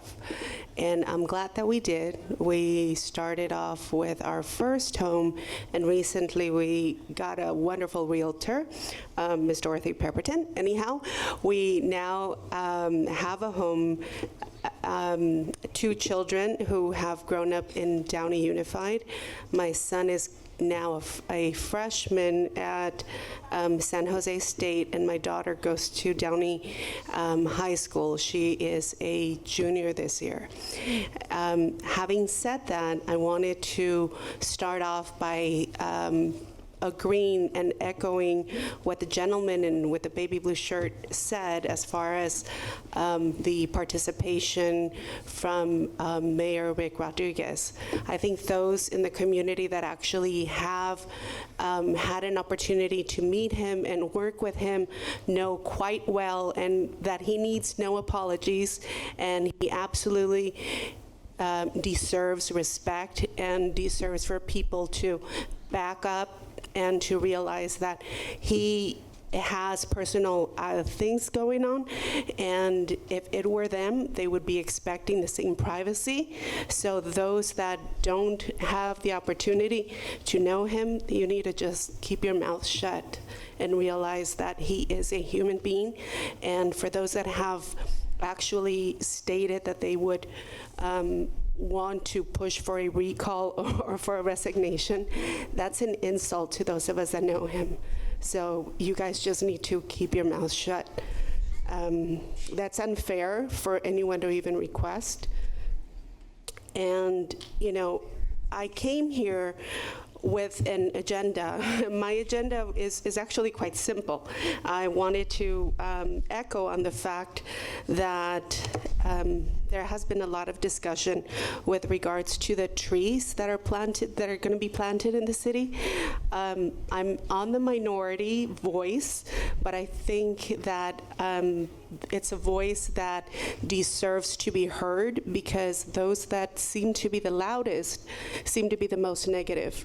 I wanted to come here and say thank you to the city and thank you to the tree people for actually coming to our community to want to make an improvement for conservation, for the community, for green. And I wanted to take the time to read a list of items that I had compiled based on doing some research on the topic.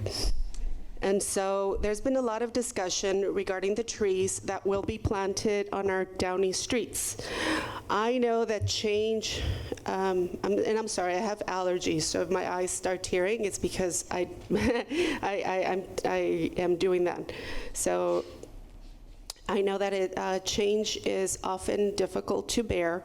However, having done some research and read upon the company that is a nonprofit of the tree people, I realize that this change that is coming to Downey is certainly for the betterment. 8 wonderful, beneficial reasons for planting a tree in our community are: trees are great for our environment. They clean the air, they reduce stormwater pollution, lower energy bills, lower CO2 gases.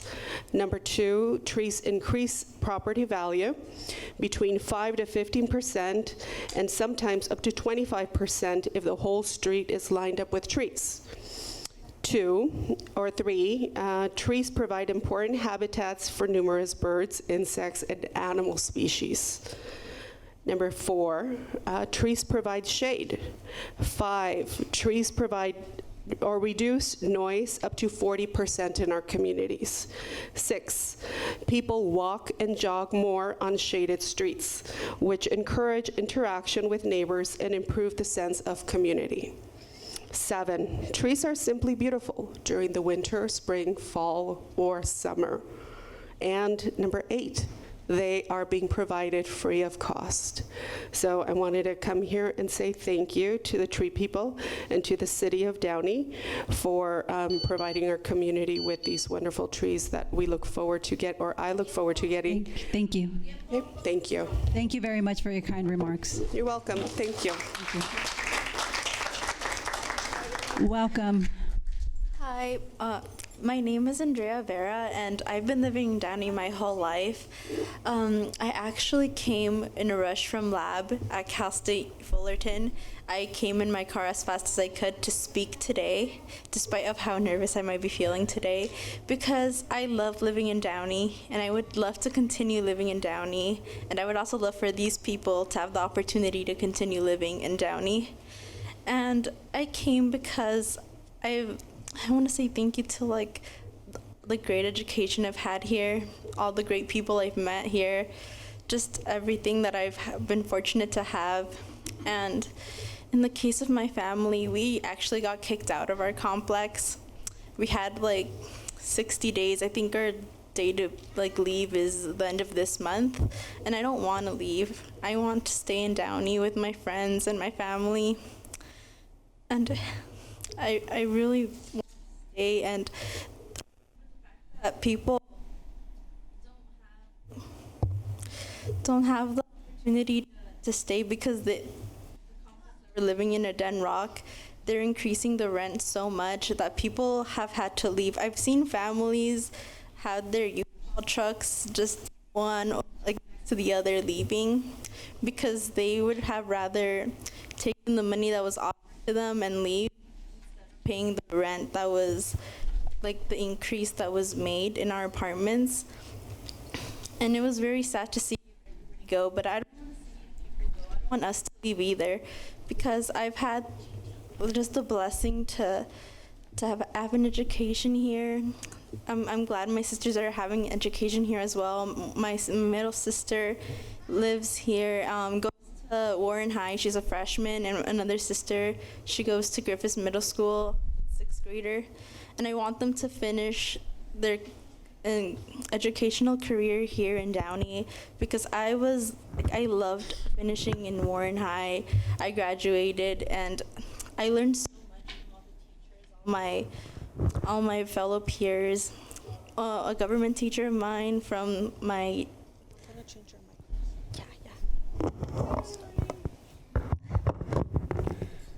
Thank you. My government teacher from senior year told us as a class, because there are a lot of shy people in there, he said, it's always great to just let your voice be heard, no matter how nervous you might be. Like, it'll pass. Like, once you're up there, you'll have the feeling of just releasing everything you feel. And that's how I feel right now. I'm shaking a little, but I'm glad to be able to speak to everybody and to tell them that just having a home here in Downey is such a blessing, and I want all of us to continue having that opportunity, having the opportunity to just live and get involved with Downey. I've been to the Keep Downey Beautiful cleanups multiple times for a long span of my years. I know a lot of the people very well. It's just a great experience. And I've been walking around while picking up the trash, and people have said, thank you very much for keeping our city clean. And that's just something that just touches me. I remember every single time, every single person that's told me that. And I want to continue contributing to the city. And for that, I want to continue living here with my family, with my friends, with everybody here behind me. I'm pretty sure they want the same thing. They want to continue living in this wonderful city. I can't say enough wonderful things about it, but it's such a great place to live, and I really want everyone to stay. Thank you. Thank you.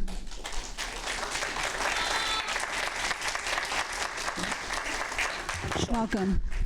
Hi.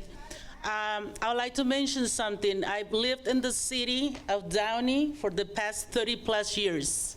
I was 17 when I came to the United States of America as an immigrant. I earned my degree. I have a BA from Cal State LA.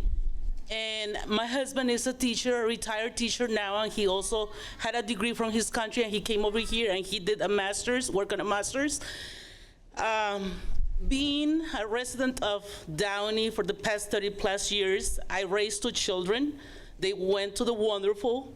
I'm gonna say I did choose this city to bring my kids to go to attend the school to. It has changed. It has changed for those that had it as a paradise, for a wealthy place for a few only, but we contribute to this place, to this community. We do purchase here, we do business here, we don't want to leave this place. Gentrification is happening, and it's been happening little by little. I'm a victim of it. Even you might raise the concern or the question, why is she claiming here that she has a degree and so does her husband? We're first generation immigrants here. And it's not easy. It's not. I'm drowning in debt. I did not benefit from the system. In fact, I do work for the system. I work for the welfare system. And I drown in debt. I owe so much in loans for my husband's master's, for my BA, for my almost finished master's, for my daughter's BA at UCLA, for her master's. She's also half in debt, $100,000 each. You know, it's ridiculous. we do need help. We do need help with health coverage. We do need help with rent control. We do need help with free education for the kids. It's so hard when you're not being born in this country and we contribute and we're not what they're saying we are. We're not. Please don't label us like that. We do contribute and we are decent human beings, and all we ask is for justice. Help us with the rent control. That 5% that was signed today, it's added to the COLA. Cost of living is different.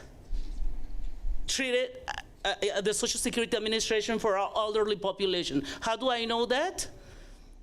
I see their award letters. I see how much they got.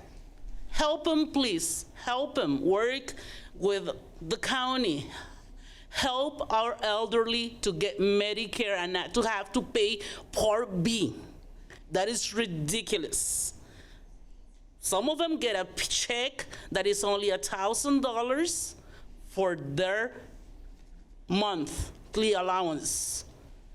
And they had to pay rent. Imagine, how are they gonna be able to afford rent at Eden Rock? How are they gonna afford rent at the place where I live? Where for the past 2-3 years, every year I've been asked to pay more than 10%. 150, 200. I started paying with this owner $1,325. I'm already paying $1,740. A 2-bedroom apartment. I understand when he did raise the matter that housing in LA was expensive, that Orange County housing was expensive in an apartment. I do understand. And yes, I would love to live in LA so that I don't have to travel back and forth and be stuck in traffic, right? It has its conveniences, but I do adore living in Downey.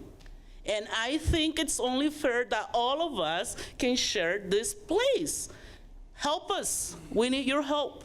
Like the gentleman said from Bell Gardens, council members, we urge you to help us. Yes, you can. Yes, you can help us so that our children do not end up being homeless. I work for the welfare system. We do have a big homeless population. You know that. Help us stop these greedy landlords from getting more rich every day. Thank you. Thank you.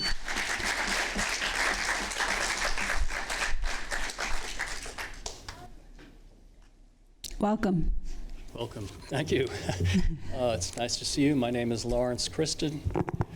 I came here to talk about two things that are somewhat related, but before I say any more, I'd like to mention that I've been coming to council meetings for over a decade, and tonight is one of the most heart-wrenching sessions I have ever attended. We're feeling the pain of the city, the pain of people, and that is not something insignificant by any means. We could almost anticipate it when I'd written in the Patriot a number of times the per capita income for Downey is $22,000, and the average family income is in the $64,000, I believe, last time I looked. With rising rents and costs and student loans and all that stuff, I mean, I can really feel what people are going through, and I'm sure you do too. What the question is what you are legally empowered to do. This is a question of government and free enterprise, and we're caught, the poor people that are suffering here tonight are caught in the middle of that. And whether or not you can come up with a solution, who knows? But at least this is a healthy meeting because people feel free to come up and express their feelings and their suffering and their hopes for help from you. I think that's a wonderful thing. What I came here to talk about was two things generally. One is that when John Lind, the president of Venutech, came to Downey to kind of scope the landscape before bidding to manage the theater, he said an interesting thing to me. He said, one of the problems with Downey is that Downey political leadership is not responsive to the needs of the people. Now, I see, mulch, shredding, and the efforts to get out into the community, but there has, it seems to me, been some kind of fundamental disconnect where people don't feel that they're being represented truly. And tonight we saw really at a basic level.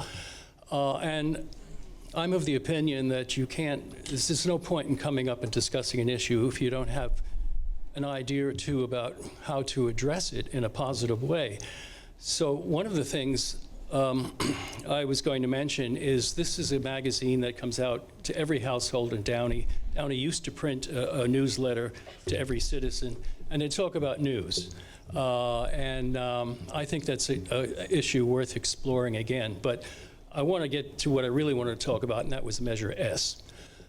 I think there were a couple of public hearings, or the public was invited to comment on it. I'm not sure. But clearly, there's one issue that's been raised earlier tonight, and that is the conversion of one of the tennis courts to a basketball court. I think that is a big mistake. This is culture clash of the first order. Now, I can understand why the basketball court is suggested to be moved over there, because when there are meetings held in the buildings that the basketball court is near, there's so much noise. It's raucous, it's rowdy, you get boom boxes. It's an up-tempo game and people get very excited, and it's young guys, and so it is sort of a raucous, rowdy atmosphere. But to eliminate one of the tennis courts, which is only 4 courts in that area, which serves all of Northeast Downey. We have Independence Park, but there are people who come from out of city, and a lot of hospital employees play there. Also, after 5 o'clock, you have to pay to play. The Furman courts are free. And I know, and 4 of them is not even enough. I noticed that on summer nights, people wait over an hour to get on the court. Now, if one is converted to basketball, that is a disaster waiting to happen. They're wild. I've played both, so they're wildly different sports, and it'll be dangerous for both. Tennis players, a lot of the tennis players are kind of amateurs, and the balls kind of drift over. Basketball players never look at their feet. You're looking at the ball, you're looking at the hoop, you're looking down court, you're looking at the guy you're guarding or the guy that's guarding you. And tennis balls, with people who don't play that much, they roll off the court, and they're going to roll onto that, to the basketball court. And I'm sure there'll be broken ankles, and maybe cracked skulls. But the point is that it's a real incursion on what that space is designed to do. And I'm imploring the council to reconsider. Thank you. Thank you so much. Welcome. Good evening. So first, I would like to discuss some things that I see that seem unacceptable to me. I'm glad that some people have already brought it up. So of course, when council members, I've been to many city councils in various cities, and I have never seen council members or city managers talk back to the audience when they're in the middle of their public comment. I've never seen it. I think it's outrageous, and the fact that you are not stopping the clock. Thank you to Councilmember Sean Ashton for deciding on that. I would hope that becomes policy.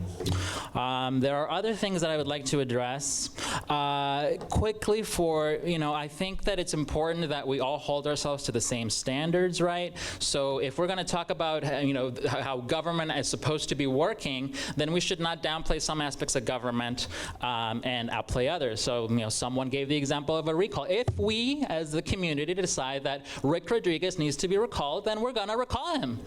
That's our right. And if a particular person really likes him, well, okay, they can go canvass for him and tell the community why they should keep him. That's just the democratic process. Second, it has also been mentioned, and council members have brought this up as well, the issue of jurisdiction. That is one of the biggest cop-outs that governmental officials have. So they're blaming, they blame the state, they blame the federal, they blame other cities or the board of governors for supervisors for not doing what the people are demanding. So all the governmental officials are blaming each other. The fact is that you're going to have to be working together to get what the people don't accomplish. This little message that I see here, I think this is exactly the wrong psychology. So this is, there's a leaflet up there. It says, you're on your own, be ready. So it's encouraging people to get ready for a natural disaster in Downey. Let me tell you why that's wrong. Have you heard about the Whittier Narrows Dam? Have you heard about climate change and how we're going to get a lot more rainy winters? Well, that dam is going to break. And obviously the city of Downey will not be able to fix it. And us as citizens out in the community won't be able to do it ourselves either. So it's very important that everyone understands civics properly and understands that we need to be working at different levels of government. So, landing back to the main points that I wanted to make, actually. So I would like to talk a little bit about the war against the poor. So, of course, it's been going on for a very long time, thousands, hundreds of years. But let's talk briefly about how it's been going on in California recently. So Mayor Pro Temp Pacheco mentioned the governor's signing of the law today that will give us some level of rent control. Well, let me tell you about the governor. And when he was mayor of San Francisco, he's a Democrat. It's a Democratic city. It's supposed to be good for the people. I lived there. I was going to college at the time after going to Downey schools.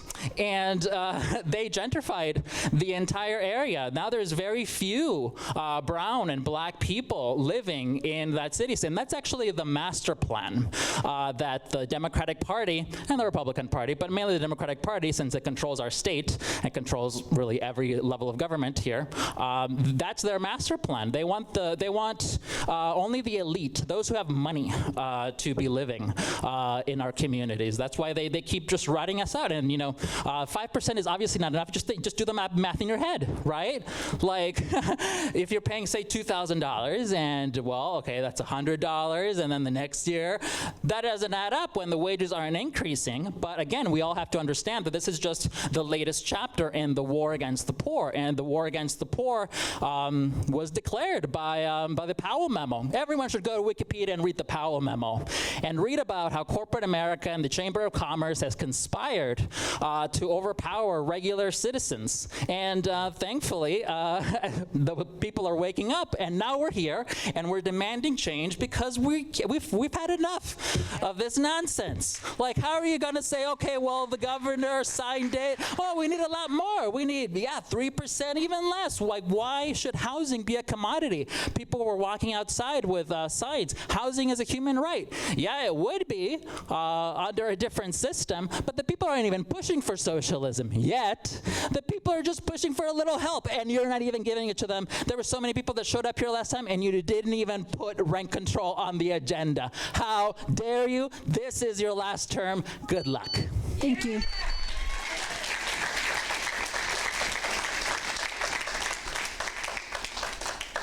Welcome.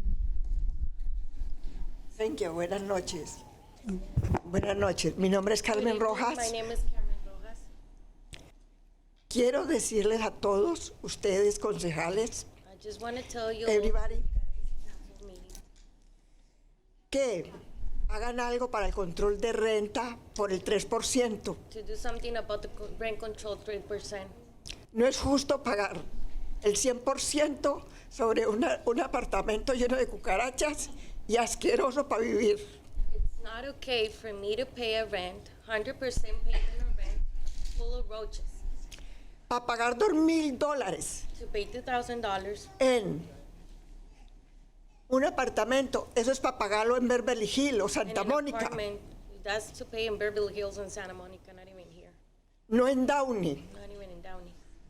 Es injusto It's not fair esto de subir tanto dinero to increase so much en rent 4 meses in 4 months, para decir que uno se gana el mínimo to say that we actually earned the minimum wage y no queda con qué comer, and there's nothing con qué left to comprar la eat. canasta de There's comida. nothing to eat.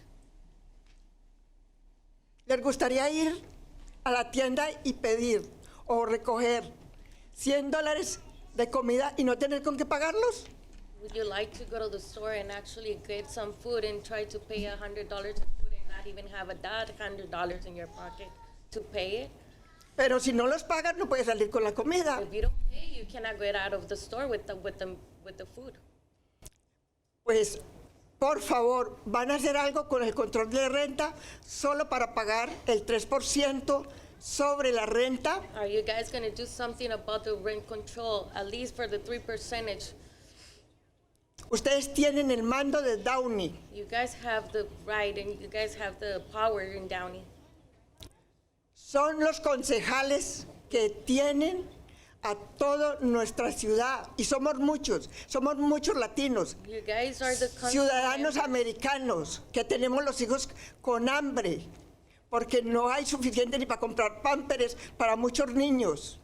You guys are the council members and you guys are not seeing that these people right here are not even making the amount of money to pay for Pampers. Ni clothes, ni Not ropa. even clothes. No tienen dinero, no tenemos There's dinero. no money left. A ustedes les llega un sueldo, You a todos guys ustedes les have llega a un sueldo salary para pagar su casa, para pagar su to pay your comida, house, para to pagar pay su your food, carro. to pay your car. A nosotros no. We don't have that. A nosotros no tenemos esa dicha de decir, tenemos un sueldo, We don't have that. más que un mínimo. We don't have a salary, not even a minimum wage. ¿Les gustaría a ustedes salir a la calle con el carro sin $20 para ponerle gas? Would you like to go outside in the street and not even having the $20 in your pocket to put in your car gas? Y en este momento el gas está tan alto And que es the más gas de is- $4. And the gas increased more than $4 a gallon. Y no miro que hagan algo en Downey para bajar el gas y para poder montarnos en el carro. She doesn't see anything from you guys to do about rent or gas. ¿Van a pagar el Uber? Are you guys going to pay Uber? Tienen que tener en el banco por lo menos $20 a $30. You're going to have $20 or $30 to pay Uber. Nosotros no tenemos con qué pagar un Uber. We don't A have veces no ni para money el bus. for a Uber, not even for bus. Entonces, hagan algo para el control de renta, para tanta gente, que habemos más de unos 40,000 personas viviendo en Downey. Do something about the rent control because there's more than 40,000 people living in Downey in the same circumstances. ¿No han mirado en las calles la gente pidiendo para poder comer? Have you seen people outside in the street begging for food, money to pay for food? Ladies and boys, muchachos y muchachas, jóvenes y personas grandes. Youngs and elders. ¿Los han mirado? Have you seen them?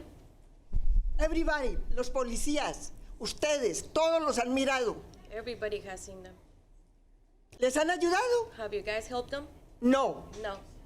¿Quieren subir de puesto de aquí para el Senado? You guys want to Hagan algo por el pueblo. do something for Downey. Este pueblo necesita mucho y merece mucho. Downey needs a lot and it deserves a No lot. nos quedemos aquí sentados, busquemos el Congreso. We need to look for the Congress. ¿Por qué no buscar algo más alto? Why not to look for No nos something- sentemos, busquemos quien nos ayude. Thank you.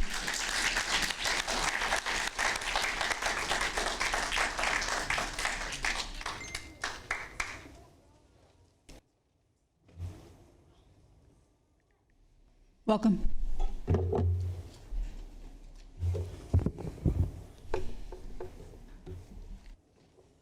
I don't even know what to say. You know, as I stand before you, I wish that there was a way that we could transcend the business as usual, that we can appreciate the historical moment. I wish there was a way that we can break through the mire and the routine of listening to people and assuming that we already know what they're saying. I wish we could all be on the same page and understand that in the last meeting, when all our people walked into this city council hall, something historical happened. I wish everybody could see that Downey has entered a new phase. Things will not remain the same any longer in Downey. The appearance of peace and harmony, the appearance of wealth for everyone, it's gone. Nobody on this side of the aisle is here seeking any kind of political benefit, any kind of political gain. Nobody of the people that live in those roach-infested apartments, old ladies, grandmothers that have to take a shower in bathrooms that will be declared uninhabitable by any decent human being. They're not here to make money. They're not here to score political points. They're not here to get photo opportunities. They're here because they're about to become homeless. They're here because they're starving. They're here because they're in pain.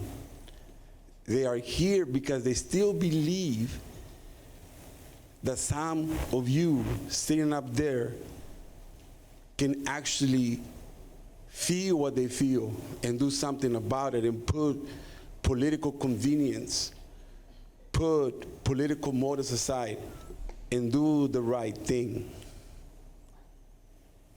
I wish I had the magic words to make you understand that we live in times where things cannot remain the same, where the greed of corporate people, where the greed of people that put profit above human beings is making everything that we value and appreciate go extinct. It's no longer about political philosophies. It's no longer about political ideologies. It's about saving the planet. Some of us call that planet Mother Earth. It's about making sure that people have the right to health care, the right to housing, the right to education, and it's not free. The response is always, it's free. You want everything for free? It's not free. We pay for it with our taxes. It's a question of doing the moral thing, because a budget is a moral document about what you stand for. It's about prioritizing housing and health and education and environment for all people, irrespective of political affiliations. But it's not free. It's the people's money that so freely is given for the war machine, for the prison industrial complex. Now you're asking to stand up and be counted on the side of humanity. I am a graduate of UCLA. I study history. And this is a historical moment that one day people will be called to explain why you stood by with your arms crossed and gave excuses when people were starving, where people were getting kicked out and living under bridges in the cold, and you pretended there was nothing you can do about it. This is a historical moment. And people get washed away, and people get swept away if you don't stand for change. If you don't go for the change, you will be changed. You will be swept away with it. But I'm here so that we can connect as human beings. People need to do the right thing before it's too late. Thank you.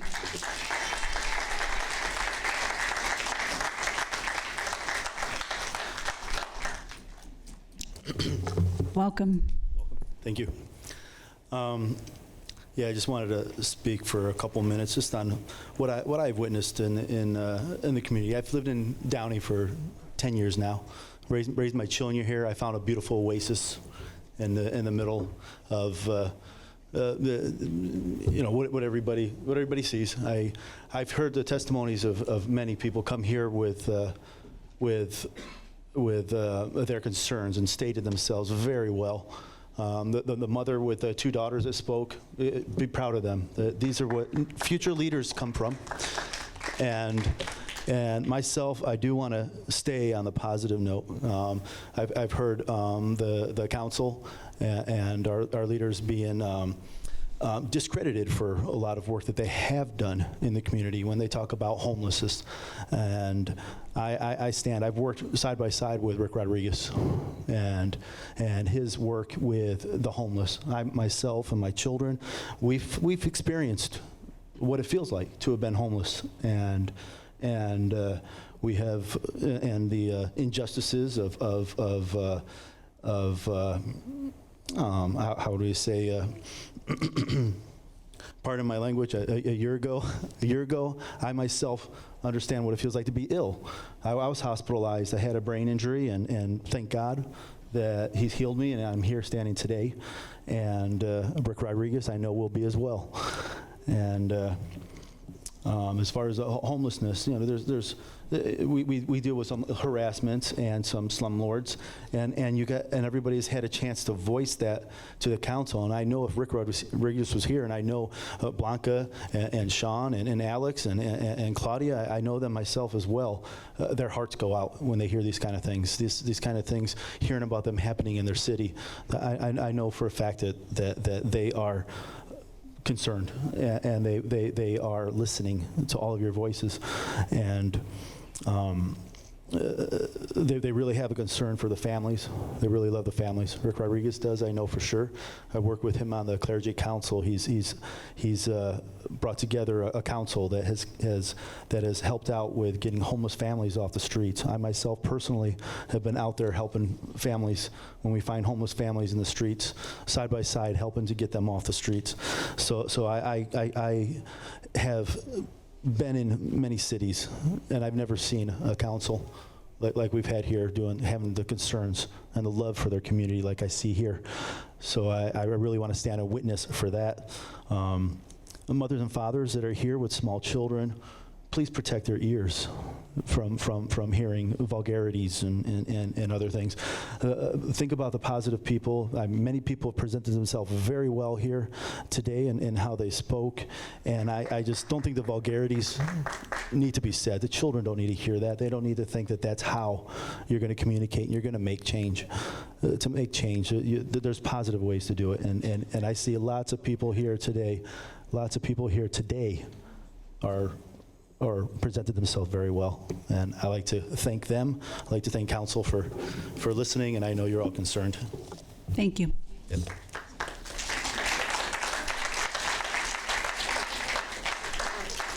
Good evening. My name is Leslie Hernandez. You may remember me. I was the one that said I might have to drop out of college, but thankfully I'm not. I also am here with these people that are fighting for rent control, and just whatever you can do, very appreciated if you could help us. But I also wanted to mention one thing that people are mentioning about Rick Rodriguez. I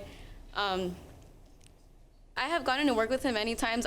In high school, was part of an organization called Kiwans, and I also work with Kiwanis, and many times I have gotten to experience being at events with Rick, and yes, I firsthand know that he really does help out people as much as he can. We've had church events, homeless events, so just one thing is that, I just want to bring that out there too, that it's understandable. A lot of people, perhaps they were late or something, they didn't understand why, or they didn't get to hear that he wasn't here for medical reasons. So I would like to clarify to you guys that a lot of them might have been the miseducation or whatever, but a lot of them didn't know. But now that they are aware of the situation, I'm pretty sure a lot of people will be more understanding, more sensitive to the situation. And I just also, and back to the people, I want to let them know too that Rick isn't as bad as a person as it seems. I can see why a lot of the conclusions may have came to their head because of him not being here, but it's very understandable. But he does do a lot for his community. I've had the chance to work with some of you. I've had to work with you, Ms. Blanca Pacheco, when you were campaigning. You got to help out with your campaign. Your staff was really nice, treated all of us really well, and just want to say thank you for that. And with all that being said, we would also like to ask you to please keep helping us. The whole 5% thing, it's a start, but as a lot of people said, it might not be as beneficial to all of us. Some of us might need some additional help, so anything you could do to help us, it'd be very appreciated, and I know for one, would be very appreciative to you guys as well. Like I said, now with some rent control, I see that we might be a little bit more, I mean, not more, I'm a little bit less concerned about having to get another job. I can still continue my studies. It was mentioned earlier a lot that your guys' school educational system is very beneficial. I also wanted to say thank you to you guys for that, for keeping us very educated. I have interacted with a lot of other students that same thing. When they're from our district, they say that they feel like they're very prepared for college. And yeah, I just wanted to be just at peace with both sides, like letting you guys know that here I'm going to be supporting all of us that want control, but I also want to acknowledge the things that you guys have done. And I know that there's some people that may have the minority opinion. I know Mr. with the blue shirt over there, a lot of people might not agree with him, but I do want to acknowledge him for the fact that he was very respectful to everybody that was talking. Yeah, and I just think it's very important that whether or not you agree with what is being said, that everyone respects the opinions of others and you just listen clearly and wait for them to finish speaking. And also to do it in a very decent manner. I understand the man that was over here with the profanity. It's just the passion within him. Like, it's perhaps something that he can't avoid, but you know, it's important to understand that there are children here, and just tone it down, keep it peaceful, keep it civil, and just thank you for your time. That's all. Thank you.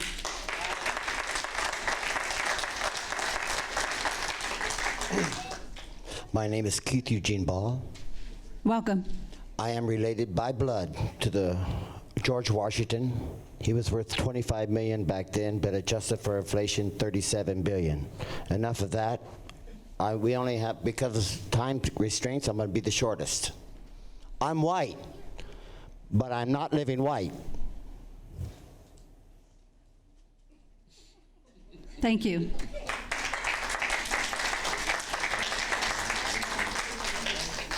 Welcome. Good evening. My name is Faraz. I just wanted to first say I hope and pray for Mayor Rodriguez's health. I hope he has the fastest speed of recovery. Also, another thing is that I'm very sympathetic for all the people that came out and to talk about their problems. It's a very real problem with the raise of rent, how pretty much how the owners could just pretty much raise the rent just like that. I just hope the city continues to work with the residents, even if it has to involve passing its own, like AB 1482 for the city of Downey. I just want to say also, like, when I was hearing about the tennis situation happening in Fairmont Park, it just came to my mind. I went there before, and I know that the tennis court takes out a section of the park, but why can't they also build a basketball court right next door or in a different part of the park? There is enough room for both, so I just don't understand why it has to be one or the other. Why not both?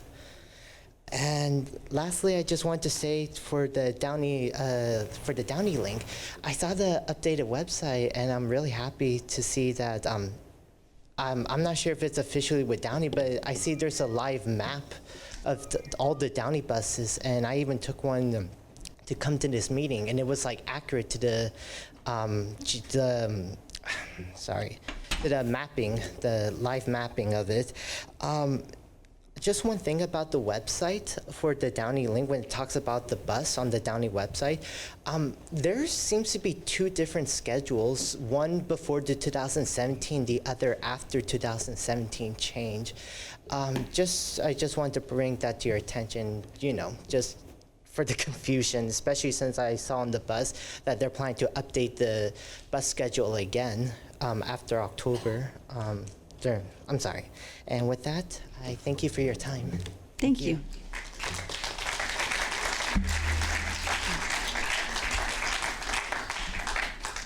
Welcome. Thank you. Mayor Pro Tem, council members, Mr. Levis and staff, good evening. My name is John Lacey. 3 comments, Mayor Pro Tem. Number 1, appreciate all the people that came out here today. That's great. And voicing their point of view. It's outstanding. Secondly, I also pray for the mayor's quick recovery. And thirdly, I love Downey.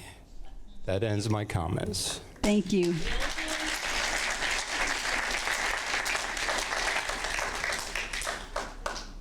I will now entertain a motion and a second to close the public hearing. I'm sorry, public comment. Yeah, so moved. Second. All those in favor? Aye. All right. We don't.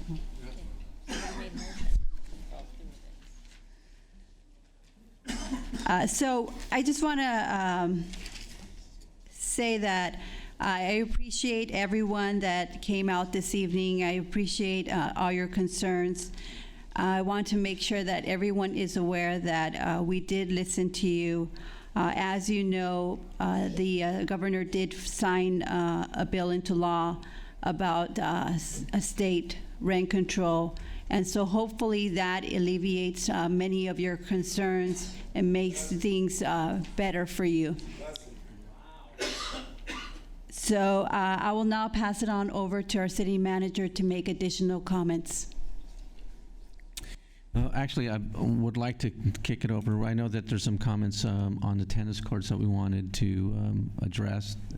And so Mr. Osqui, who's actually been spearheading some of the facilities for the city, has some information in terms of, I think there's been some comments about the transparency in terms of how that's moved forward. So, John, if you could walk us through some of that stuff, I think that would be helpful. Absolutely. Thank you very much, City Manager Livas, Madam Mayor Pro Tem, members of the City Council. I listened very carefully to the comments which was made by Mr. Serrano and a couple of other community members, and we certainly take that to heart. But I understand the passion of a player who has been not only a player, a mentor, and a coach like Coach Serrano. I have never been talented myself to play tennis, but as a player and a coach and a follower of soccer,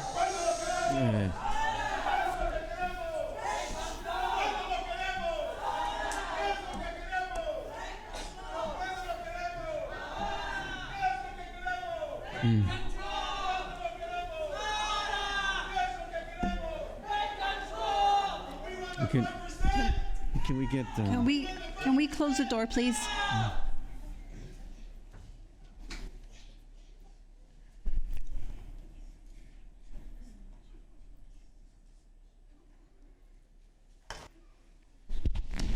Yeah. well, I hope it was not related to my comments. We lost a council member. Take a break. Let's take a 5-minute break. Yeah. Maybe it was.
Yeah, but now it's not mine anymore.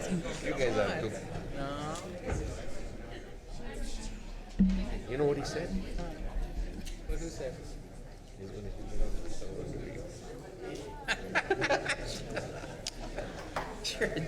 You're ridiculous. I would like to now reconvene our city council meeting. I'll pass it on over to our assistant, Oskui. Yes. Or, I'm sorry, our city. Yes. It's My brain is it's been a turned long off. night. I'm sorry. Madam. Assistant city manager. Yes, I thank apologize. you very much, Madam Mayor Pro Tem. As I was explaining, I certainly do understand the passion that is shared by Mr. Serrano and the other folks that are representing the Downey Tennis Club. I too, although as I mentioned, I'm not talented enough to play tennis, I've never been able to do that, but I'm an avid soccer fan. I used to be a player and a coach. And I too would like to see nothing but soccer fields where I live, but that's not a reality. In Downey, what we have is 117 acres of park and open space. To put it in perspective, that's about 1 acre per 1,000 of our population, 1,000 people of our population. Our plan, general plan, calls for about 1.6 acres per 1,000. The county standard is 2.5. So you see how we are competing for green space, open space, to accommodate recreational use in our city. When you have a competition, you have to be very careful that the decisions that you make to reallocate and allocate space is based on data and surveys that are considering input from the public. So in 2015 and 16, a 2-year process, when we undertook the exercise of doing a master plan for our parks and open space, green space, for the first time in the city's history, we made sure that it is going to become a very deliberate and a process that is going to include receiving input from various stakeholders. For those of you that remember, we had 3 community meetings. We reached out to different user groups, and we obtained information throughout the process from various stakeholders, including, as I mentioned to Mr. Serrano, the Downey Tennis Club. I have some notes, if you don't mind. I'm going to share that because it's important for Mr. Serrano to hear that. You don't represent the Downey Tennis Club. Sir. I can. Joe. Let me please continue, and then we can, as I promised you. Joe. Let me direct the comments to the mayor and council, please. And as I suggested to Mr. Serrano, there's going to be a lot of information that needs to be shared with him. And I suggested that him and I should get together so I can share a copy of a 356-page document of the master plan that explains a lot of these issues. However, I'm just going to touch the highlights that was mentioned tonight just for the sake of clarity. Bless you. So the process took about 2 years, as I mentioned. There was a draft document that was prepared. There were 3 stakeholder focus groups that participated in the workshops. The goal was not only to evaluate the current needs in 2015 at that time, but also to look into the future. Not what we have done in the past and the needs in the past, but to look into the future and figure out what are the recreational needs based on the input from the folks that we received for the city until 2035. So the recreational activities that they were most identified to be used at that time was soccer fields, the need for 51%, open space 12%, walking and jogging 10%, baseball 6%, and community center 4%. The number one, believe it or not, the number one priority by the surveys, that results of the survey that we received, was for walking and jogging trails. I would have not thought that before the exercise, but that's what's the number one priority. So we took this input and used that as a blueprint in order to develop the plans for the Measure S facilities and parks. So as you can see, Golden Park, for example, we didn't have a walking and jogging trail. We are adding that. We are enhancing the ones that we had at Apollo Park and Furman Park. So we use this data in order to build what we have done. Same thing, nowhere in our input that we received from the folks, tennis, maybe you are not going to agree with me, but that's what we received. Tennis was called out as a priority. In the city of Downey, we have 8 tennis courts at Independence Park, and with the plan that we have 3 for a total of 11 courts. Now, we just didn't rely on the inputs from those community meetings. We passed out a survey by mail to different user groups and to different participants. We received that survey and incorporated that as part of the master plan and used this data in order to develop the plans that we did for the parks. For the specific, because there were some issues raised about 2 years ago, year and a half ago, we did a specific survey for the tennis courts at Furman, not Independence, at Furman. I have the results of that in front of me. At the highest peak, which is from 3 to 9 p.m., the utilization rate, 3 p.m., 45%, 4 p.m., 46%, 5 p.m., 49%, 6 p.m. 58%, 7 p.m. 65%, 8 p.m. 42%, and as you can imagine, dwindles down to 32% back at around 9 p.m. when it's getting late, people going home. So at no time you have a utilization rate for the tennis courts more than 65% at Furman Park. What does it tell me? That not all fours, if I have to translate that not all courts are going to be utilized at 100% at any given time. So when you're competing for the needs of the community, and one of those needs have been multi-purpose courts indoor, and when we cannot afford to build another indoor gymnasium, what do? You try to accommodate that outdoors. So we took those comments and the priority that was raised by the community and tried to incorporate that into the plans that we developed for various parks, including Furman Park. Hence, not tearing down, as I explained, a tennis court. Physically, the concrete pad is going to remain exactly the same as it is today, only it's going to get better. Same thing that we did at Independence Park. Cracks are going to be sealed.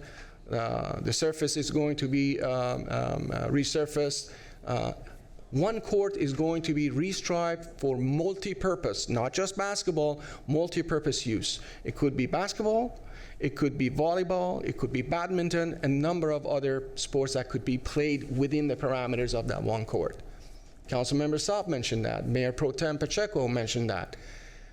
If this plan, like any other plan that we do in the city, would not work and it proves itself to be not a good decision, it is very easy to convert back to what it was before. All we have to do is to restripe it, change the location of the posts, and make it a tennis court again.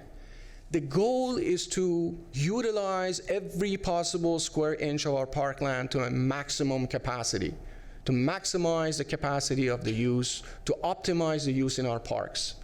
We do exercises, we do projects to ensure that, because again, we are competing for land that we don't have. So if the plan doesn't work, ladies and gentlemen, it's very easy to take it back to what it was before. But we would like to make sure that we are addressing what the community has told us it's a priority, respect that, put it to work and put it to effect, and if it doesn't work like any other thing, we will make the adjustments and the corrections that we need to make it right. That's what I can offer at this time. Thank you. Okay. The next item is the consent calendar. Are there any comments from the public on consent calendar items?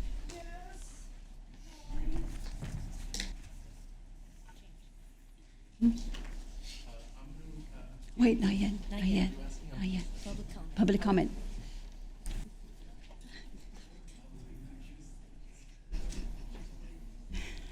Welcome. Yes, there are concerns For example, on item 8, authorizing our chief of police one day to receive a nice Maserati, as I approve on our budget, as we approve $35,000 for a police service dog. Woof, woof. See, we need a police service dog, but we also need a trainer to be trained as a handler. See, when I train my service dog, it respects me. It actually listens to me comprehensively, as people who have rent problems want you to be comprehensive and paying full attention to their demands. Has nothing to do with the budget. It has to do with our lives, which comes from the budget. We're taxpayers. We allocate from our taxes to pay for services, programs, and activities, and we get nothing in return. That's why we need a Maserati for our new chief, standing chief, Mr. Milliken Dean. And I want that a custom blue in his support. Then on item 13, no, let's go to 12. Let's stay in logical order here. Regarding Title V program Transit, what does that mean? You like logic. What is the Access Plan? Is that the $22 million I got the city of Downey to pay to remove and replace those old curb cuts for handicapped people? But I never got recognized for that. I didn't ask for a pat on the back. Instead, I got kicked in the ass for bringing a $22 million accosted by my concerns about ADA 2010 standards, in which you still are not in compliance with. Shame on you. And as I went through the program, it talked about Title V1 complaint form. And the complaint form looks just like this in my hand. And it says, as set forth in Title VI of the Civil Rights Acts of 1964, base of race, color, national origin, and disability handled through a separate ADA complaint, which I hope some of you will engage to access the right of people who should qualify for HUD and have a place like home. Subsidized vouchers for people who can't afford to pay their rent. American women and children who will someday be homeless because no one stands up in a grievance against the city, the state, and those ugly Democratic people who made this an issue of complaint. Item? Madam, if you were listening, you would know I'm on item 12. 666, Title ADA. Just making sure. And then when we go into item 13, who the hell is San Juan Bautista? No, it's Steve Horn. I call him Steve Horny, because he wants me to support a 5K run, in which in my younger days, back in the stadium way days at Dodger Stadium, when I used to run the hills up there in practice, in pattern and activity, Can you close that back door? except one problem. From 1970 to 1988, when he served as a Republican, Trump, yeah, we support Trump. We're tired of the malicious lies brought by Nancy Pelosi, Auntie Pelosi from San Francisco, as you heard in the comment earlier this day. I don't believe in a democracy. I believe in stirring shit up so people could actually wake up and stand and fight the David and Goliath story that I'm going through. In addition to that, to save you time and the pleasure, I reserve you the last 1 second. Thank you. Thank you. Thank you. Thank you.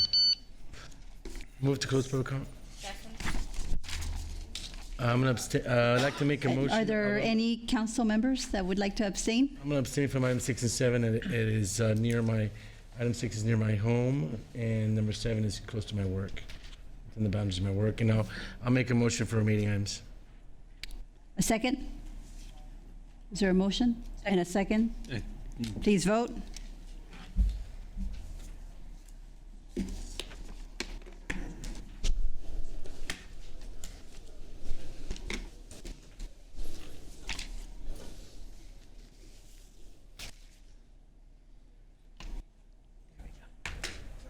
The consent calendar was approved with Councilmember Saab abstaining from item number 6 and 7, and Mayor Rodriguez excused. Thank you.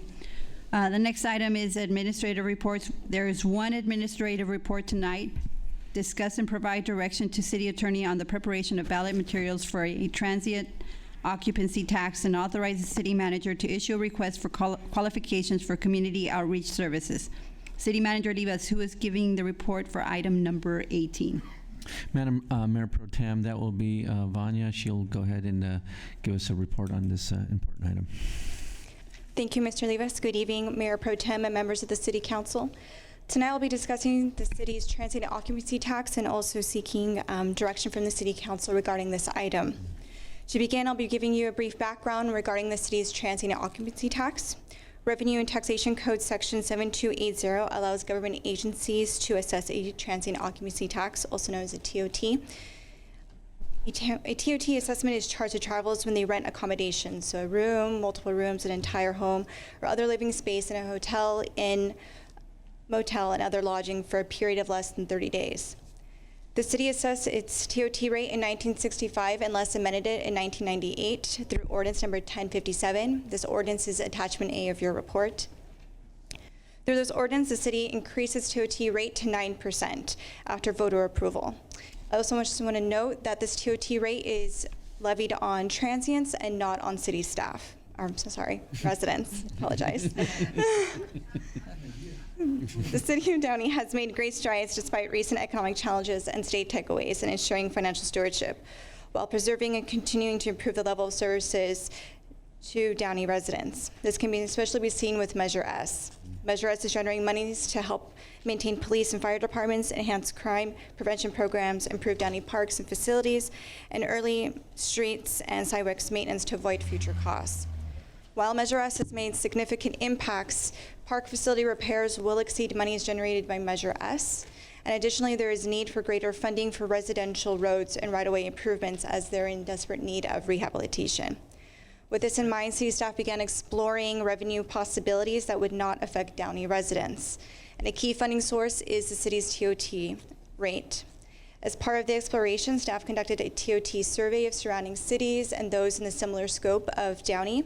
And this survey, you can see in your report, details the breakdown of the rates that we saw, and also helps us see where we align with those rates and those agencies.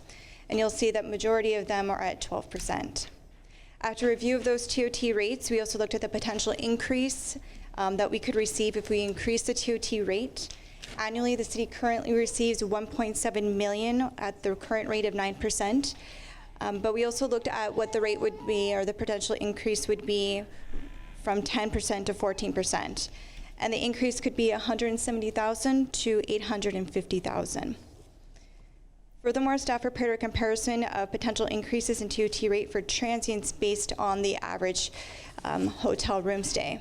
And again, this is a detailed chart in your report regarding that analysis that was done. And it was ranging from 10% to 14%. And the increases would be $1.36 to $6.78.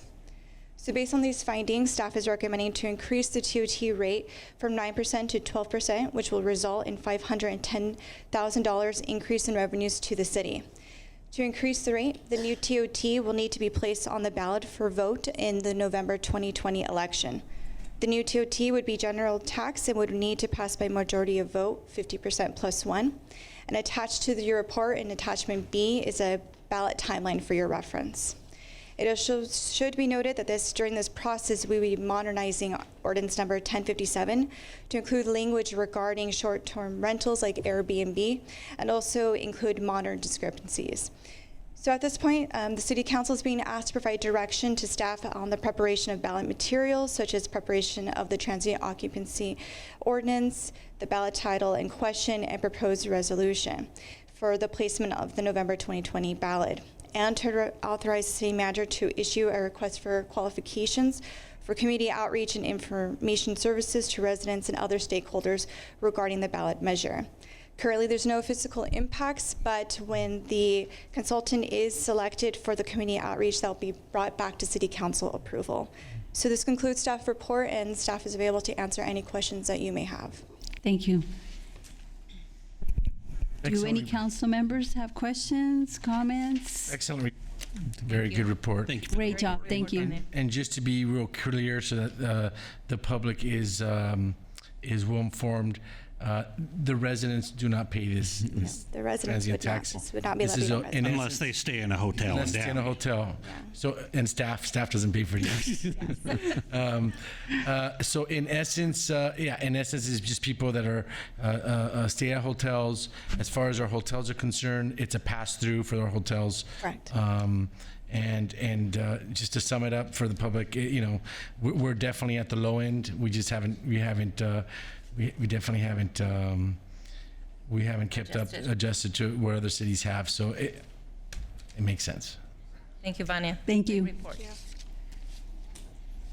So, Wait, you have a question? well, probably I don't know if it's for you, but I'm just going to throw this out there. So, you did bring up the Airbnb. So, how are we getting money from these Airbnbs that for this tax? Because that's one thing that I'm not sure we're really tapping into. Actually, that's a question that probably is more apropos for our city attorney. But one of the things that, in terms of the Airbnb, as part of this, we're going to look at tackling that and seeing how we can capture that, because we know that that's kind of flying under the radar right now. So as part of this process, we're going to take a look at that and make sure that if in fact they are occurring, which we know they are, if you just go on to Airbnb, you see they're there. So we want to be able to tackle that issue as we move forward. So that's part of this process as well. So Not just Airbnb, but any Airbnb type of business.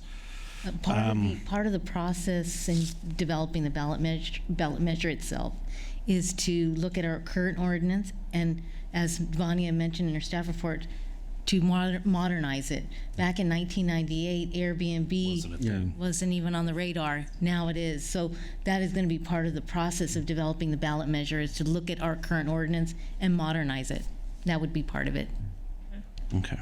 And then, so in the staff report, you mentioned 12%, from 9 to 12%. So that would give us an additional increase of $510,000 a year, assuming everything sticks to these estimated annual revenues. What's the plan for that extra money? One, two, if this is something that's not being directly assessed to residents, just people saying, why aren't we going for like 14 or 15%? Well, we typically try to align ourselves with what the market is, right? And so if you look at where everybody else is at, whether it's Cerritos or Commerce and Cerritos and Glendale, those are the sort of cities that we measure ourselves against. They're at 12%, so we want to be in that market. As far as the money that's generated, that's why you have a budgetary process every year, and you guys determine at that time how you guys want to use that. Certainly, as you know, every year during the budget process, there's never enough money to go around for whatever it is. So there isn't anything. So I never want to sort of tie the hands of the council in terms of moving forward, so that you have those opportunities. So it'll be at your discretion during the budgetary process. I just wanted to make sure that there wasn't anything tied. That was kind of why that question was asked. So thank you. Yeah, I mean, I guess that's all the questions I have. Thank you. Any other questions? So staff recommendation is 12%. Yes. No further questions? Okay. All right, I will now open this item for public comment. Is there anyone present who wishes to speak regarding this matter?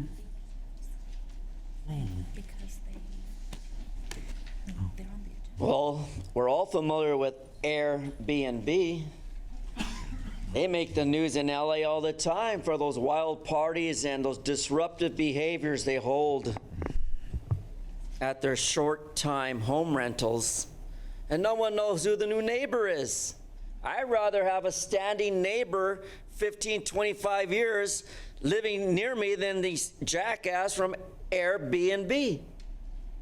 Some of you will disagree with me, and some of you won't even give me an answer, right? Am I right? Right. Not an answer.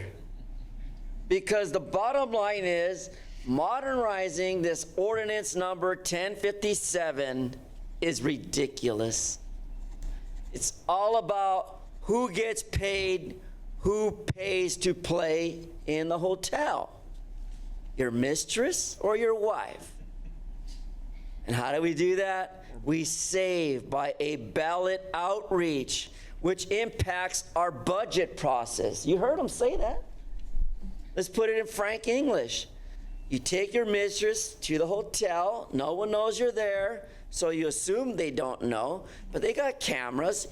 You put it on a credit card like a fool instead of taking cash like you should, and be with your mistress. But instead, you want us, the taxpayers, to believe that we're not a part of that taxation. We are.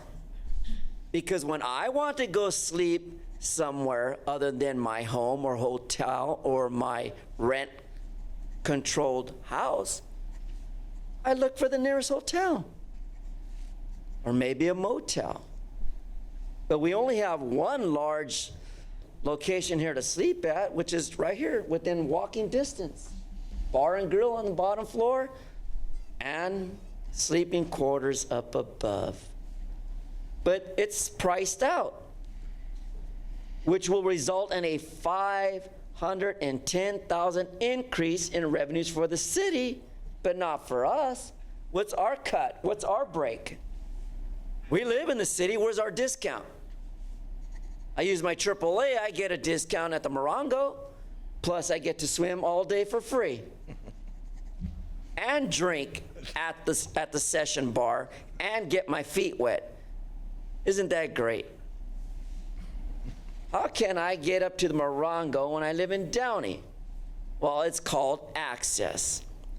And for that reason, as to increase the rate of this new TOT, I won't give you the acronym for what I want to say the TOT means to me, but again, the ballot to vote in November, if you don't know what you're voting for, stay out of the booth.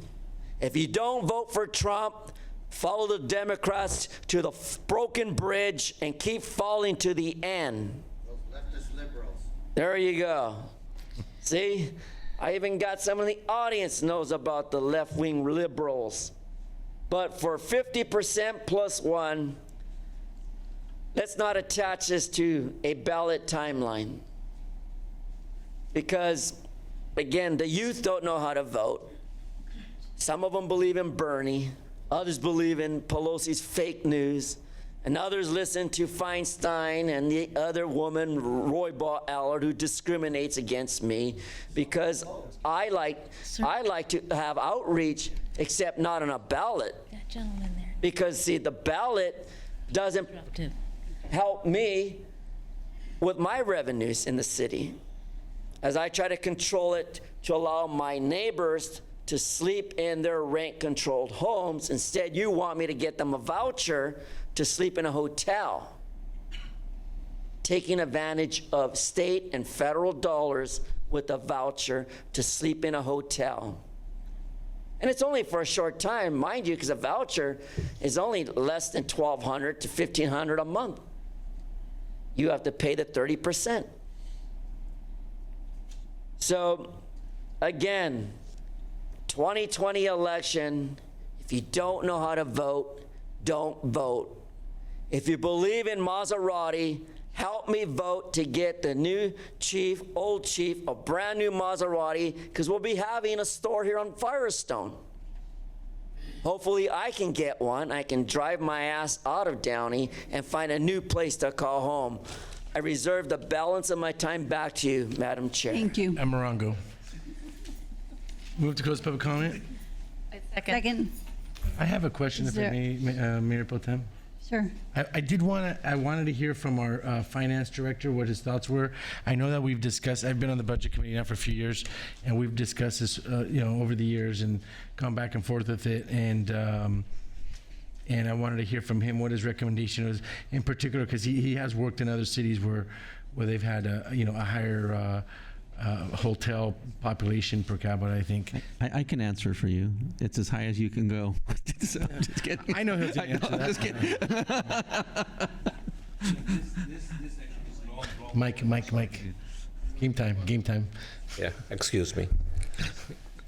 Yes, Council Member, this section is long overdue. I mean, we've been sitting at the low end for a long time. My experience with the other cities, especially the West Side cities, is as high as 14-15%.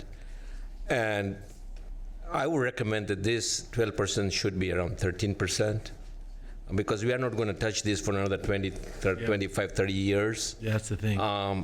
And this is the time to do it. But that would be my recommendation since you're asking me. This number should be at 13%. Okay, thank you. Thank you, ma'am. Any other questions? No, I mean, I think there's a point there, and we've thought about that, or talked about that earlier. We're not going to touch this for 20 years, more than likely, or even longer. And, it is people they're coming to our city, they're using the services. It's not like it's, we're, taking advantage of people that are coming in and whatnot. I mean, it's a fair tax. I don't think 13% is unreasonable, frankly. I mean, just looking at the cities, some of the cities have 14, 15, even 15%. Sure, those are cities, Anaheim and those kind of cities that are high tourism cities. We certainly don't want to chill people from staying in our city, but I don't think this is one of those things that will chill. I don't think 13 is that big a difference. See, I was thinking more like 14 personally, only because, again, this is like when you look online for a hotel, you don't get they don't give you the taxes right up front. You get the price of the hotel, and then they hit you with the resort fee or the taxes after the fact. This is something that I just again, we're not going to look at this again. So for probably 20 years, but I would just say get it to a good rate where we're not going to fall behind for a while. Mm-hmm. Are there any neighboring cities that have 13%? Yeah. They're all at. I see 9s and 12s. Yeah, but this is just a small. Yeah, this is a small 12 sample of our cities that we touch. Yeah, or close to. Close to. What would be the next closest city that would have 13%? Are we aware of that? Vanya probably has some more data there. So when conducting the survey, we only put cities that were in similar scope and size to the city. But when doing the research, we actually didn't see any cities that actually had 13% near us. There were 2 cities that had 14% that were near us, but that's City of LA and also City of Anaheim. So, which were outside of our scope. So we didn't include that into our survey. Thank you. 13%, 1% represents another officer. It's $150,000 difference. I mean, it's a police officer salary basically for, a year. I'm okay with 13%. I don't know unless you guys are completely, opposed to it, but if not. I mean, I'm not I think it's better than 12. That's good. I'm glad we got a teacher up here. No, I mean, I just feel this is going to be something that we're going to have one 14, shot at. We're not Anaheim. We're not LA. Are we deciding today what number it will be at? Yes. Yeah. Okay. Yeah. It's just between I don't know. 13% is a fair number. 13. Yeah. I mean, I think so. We're not going to touch it for 20 years, so, we won't even, I mean, I'm sure some council members didn't even know what this was. You know, I'm on the budget committee, so I don't know. That's what we know. But anybody opposed to 13, 14? I'm not opposed to it. Well, which one? I'll second 13. I mean, okay. So the motion will be to direct the city attorney to prepare ballot measures for a transient occupancy tax at 13%, and to authorize the city manager to issue a request for qualifications for community outreach services. I have a motion. I have a second.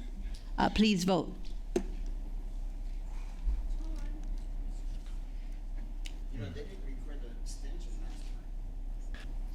We did. Okay. Sir, please, please. The motion was approved with Mayor Rodriguez excused. Thank you. Staff member comments. City Manager Olivas, do you have any comments? Madam Mayor, no, I don't have any comments tonight. Thank you. The what? So I understand there's a couple youth commissioners. Are you here still? Can you stand up for a second? So if you can stand up, we'd certainly like to recognize you. We're going to bring you back for another time to actually formally recognize you. But for the moment, can you just give us your name, please, and come up and tell us your name and what school you go to? Yeah.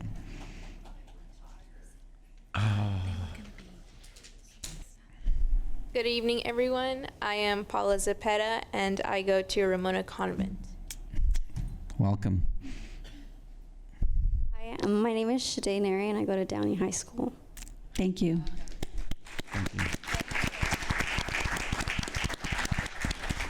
I just want to mention thank you very much for being here today. I know I had an opportunity to speak with both of you earlier.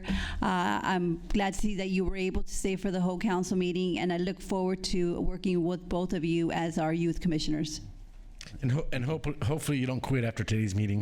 But we're going to bring you back and officially present you with certificates, okay?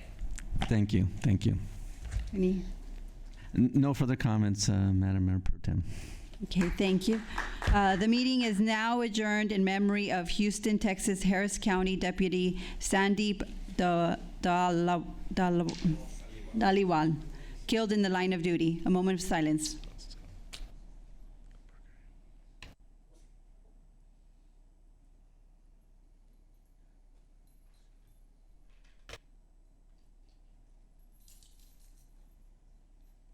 Meeting adjourned.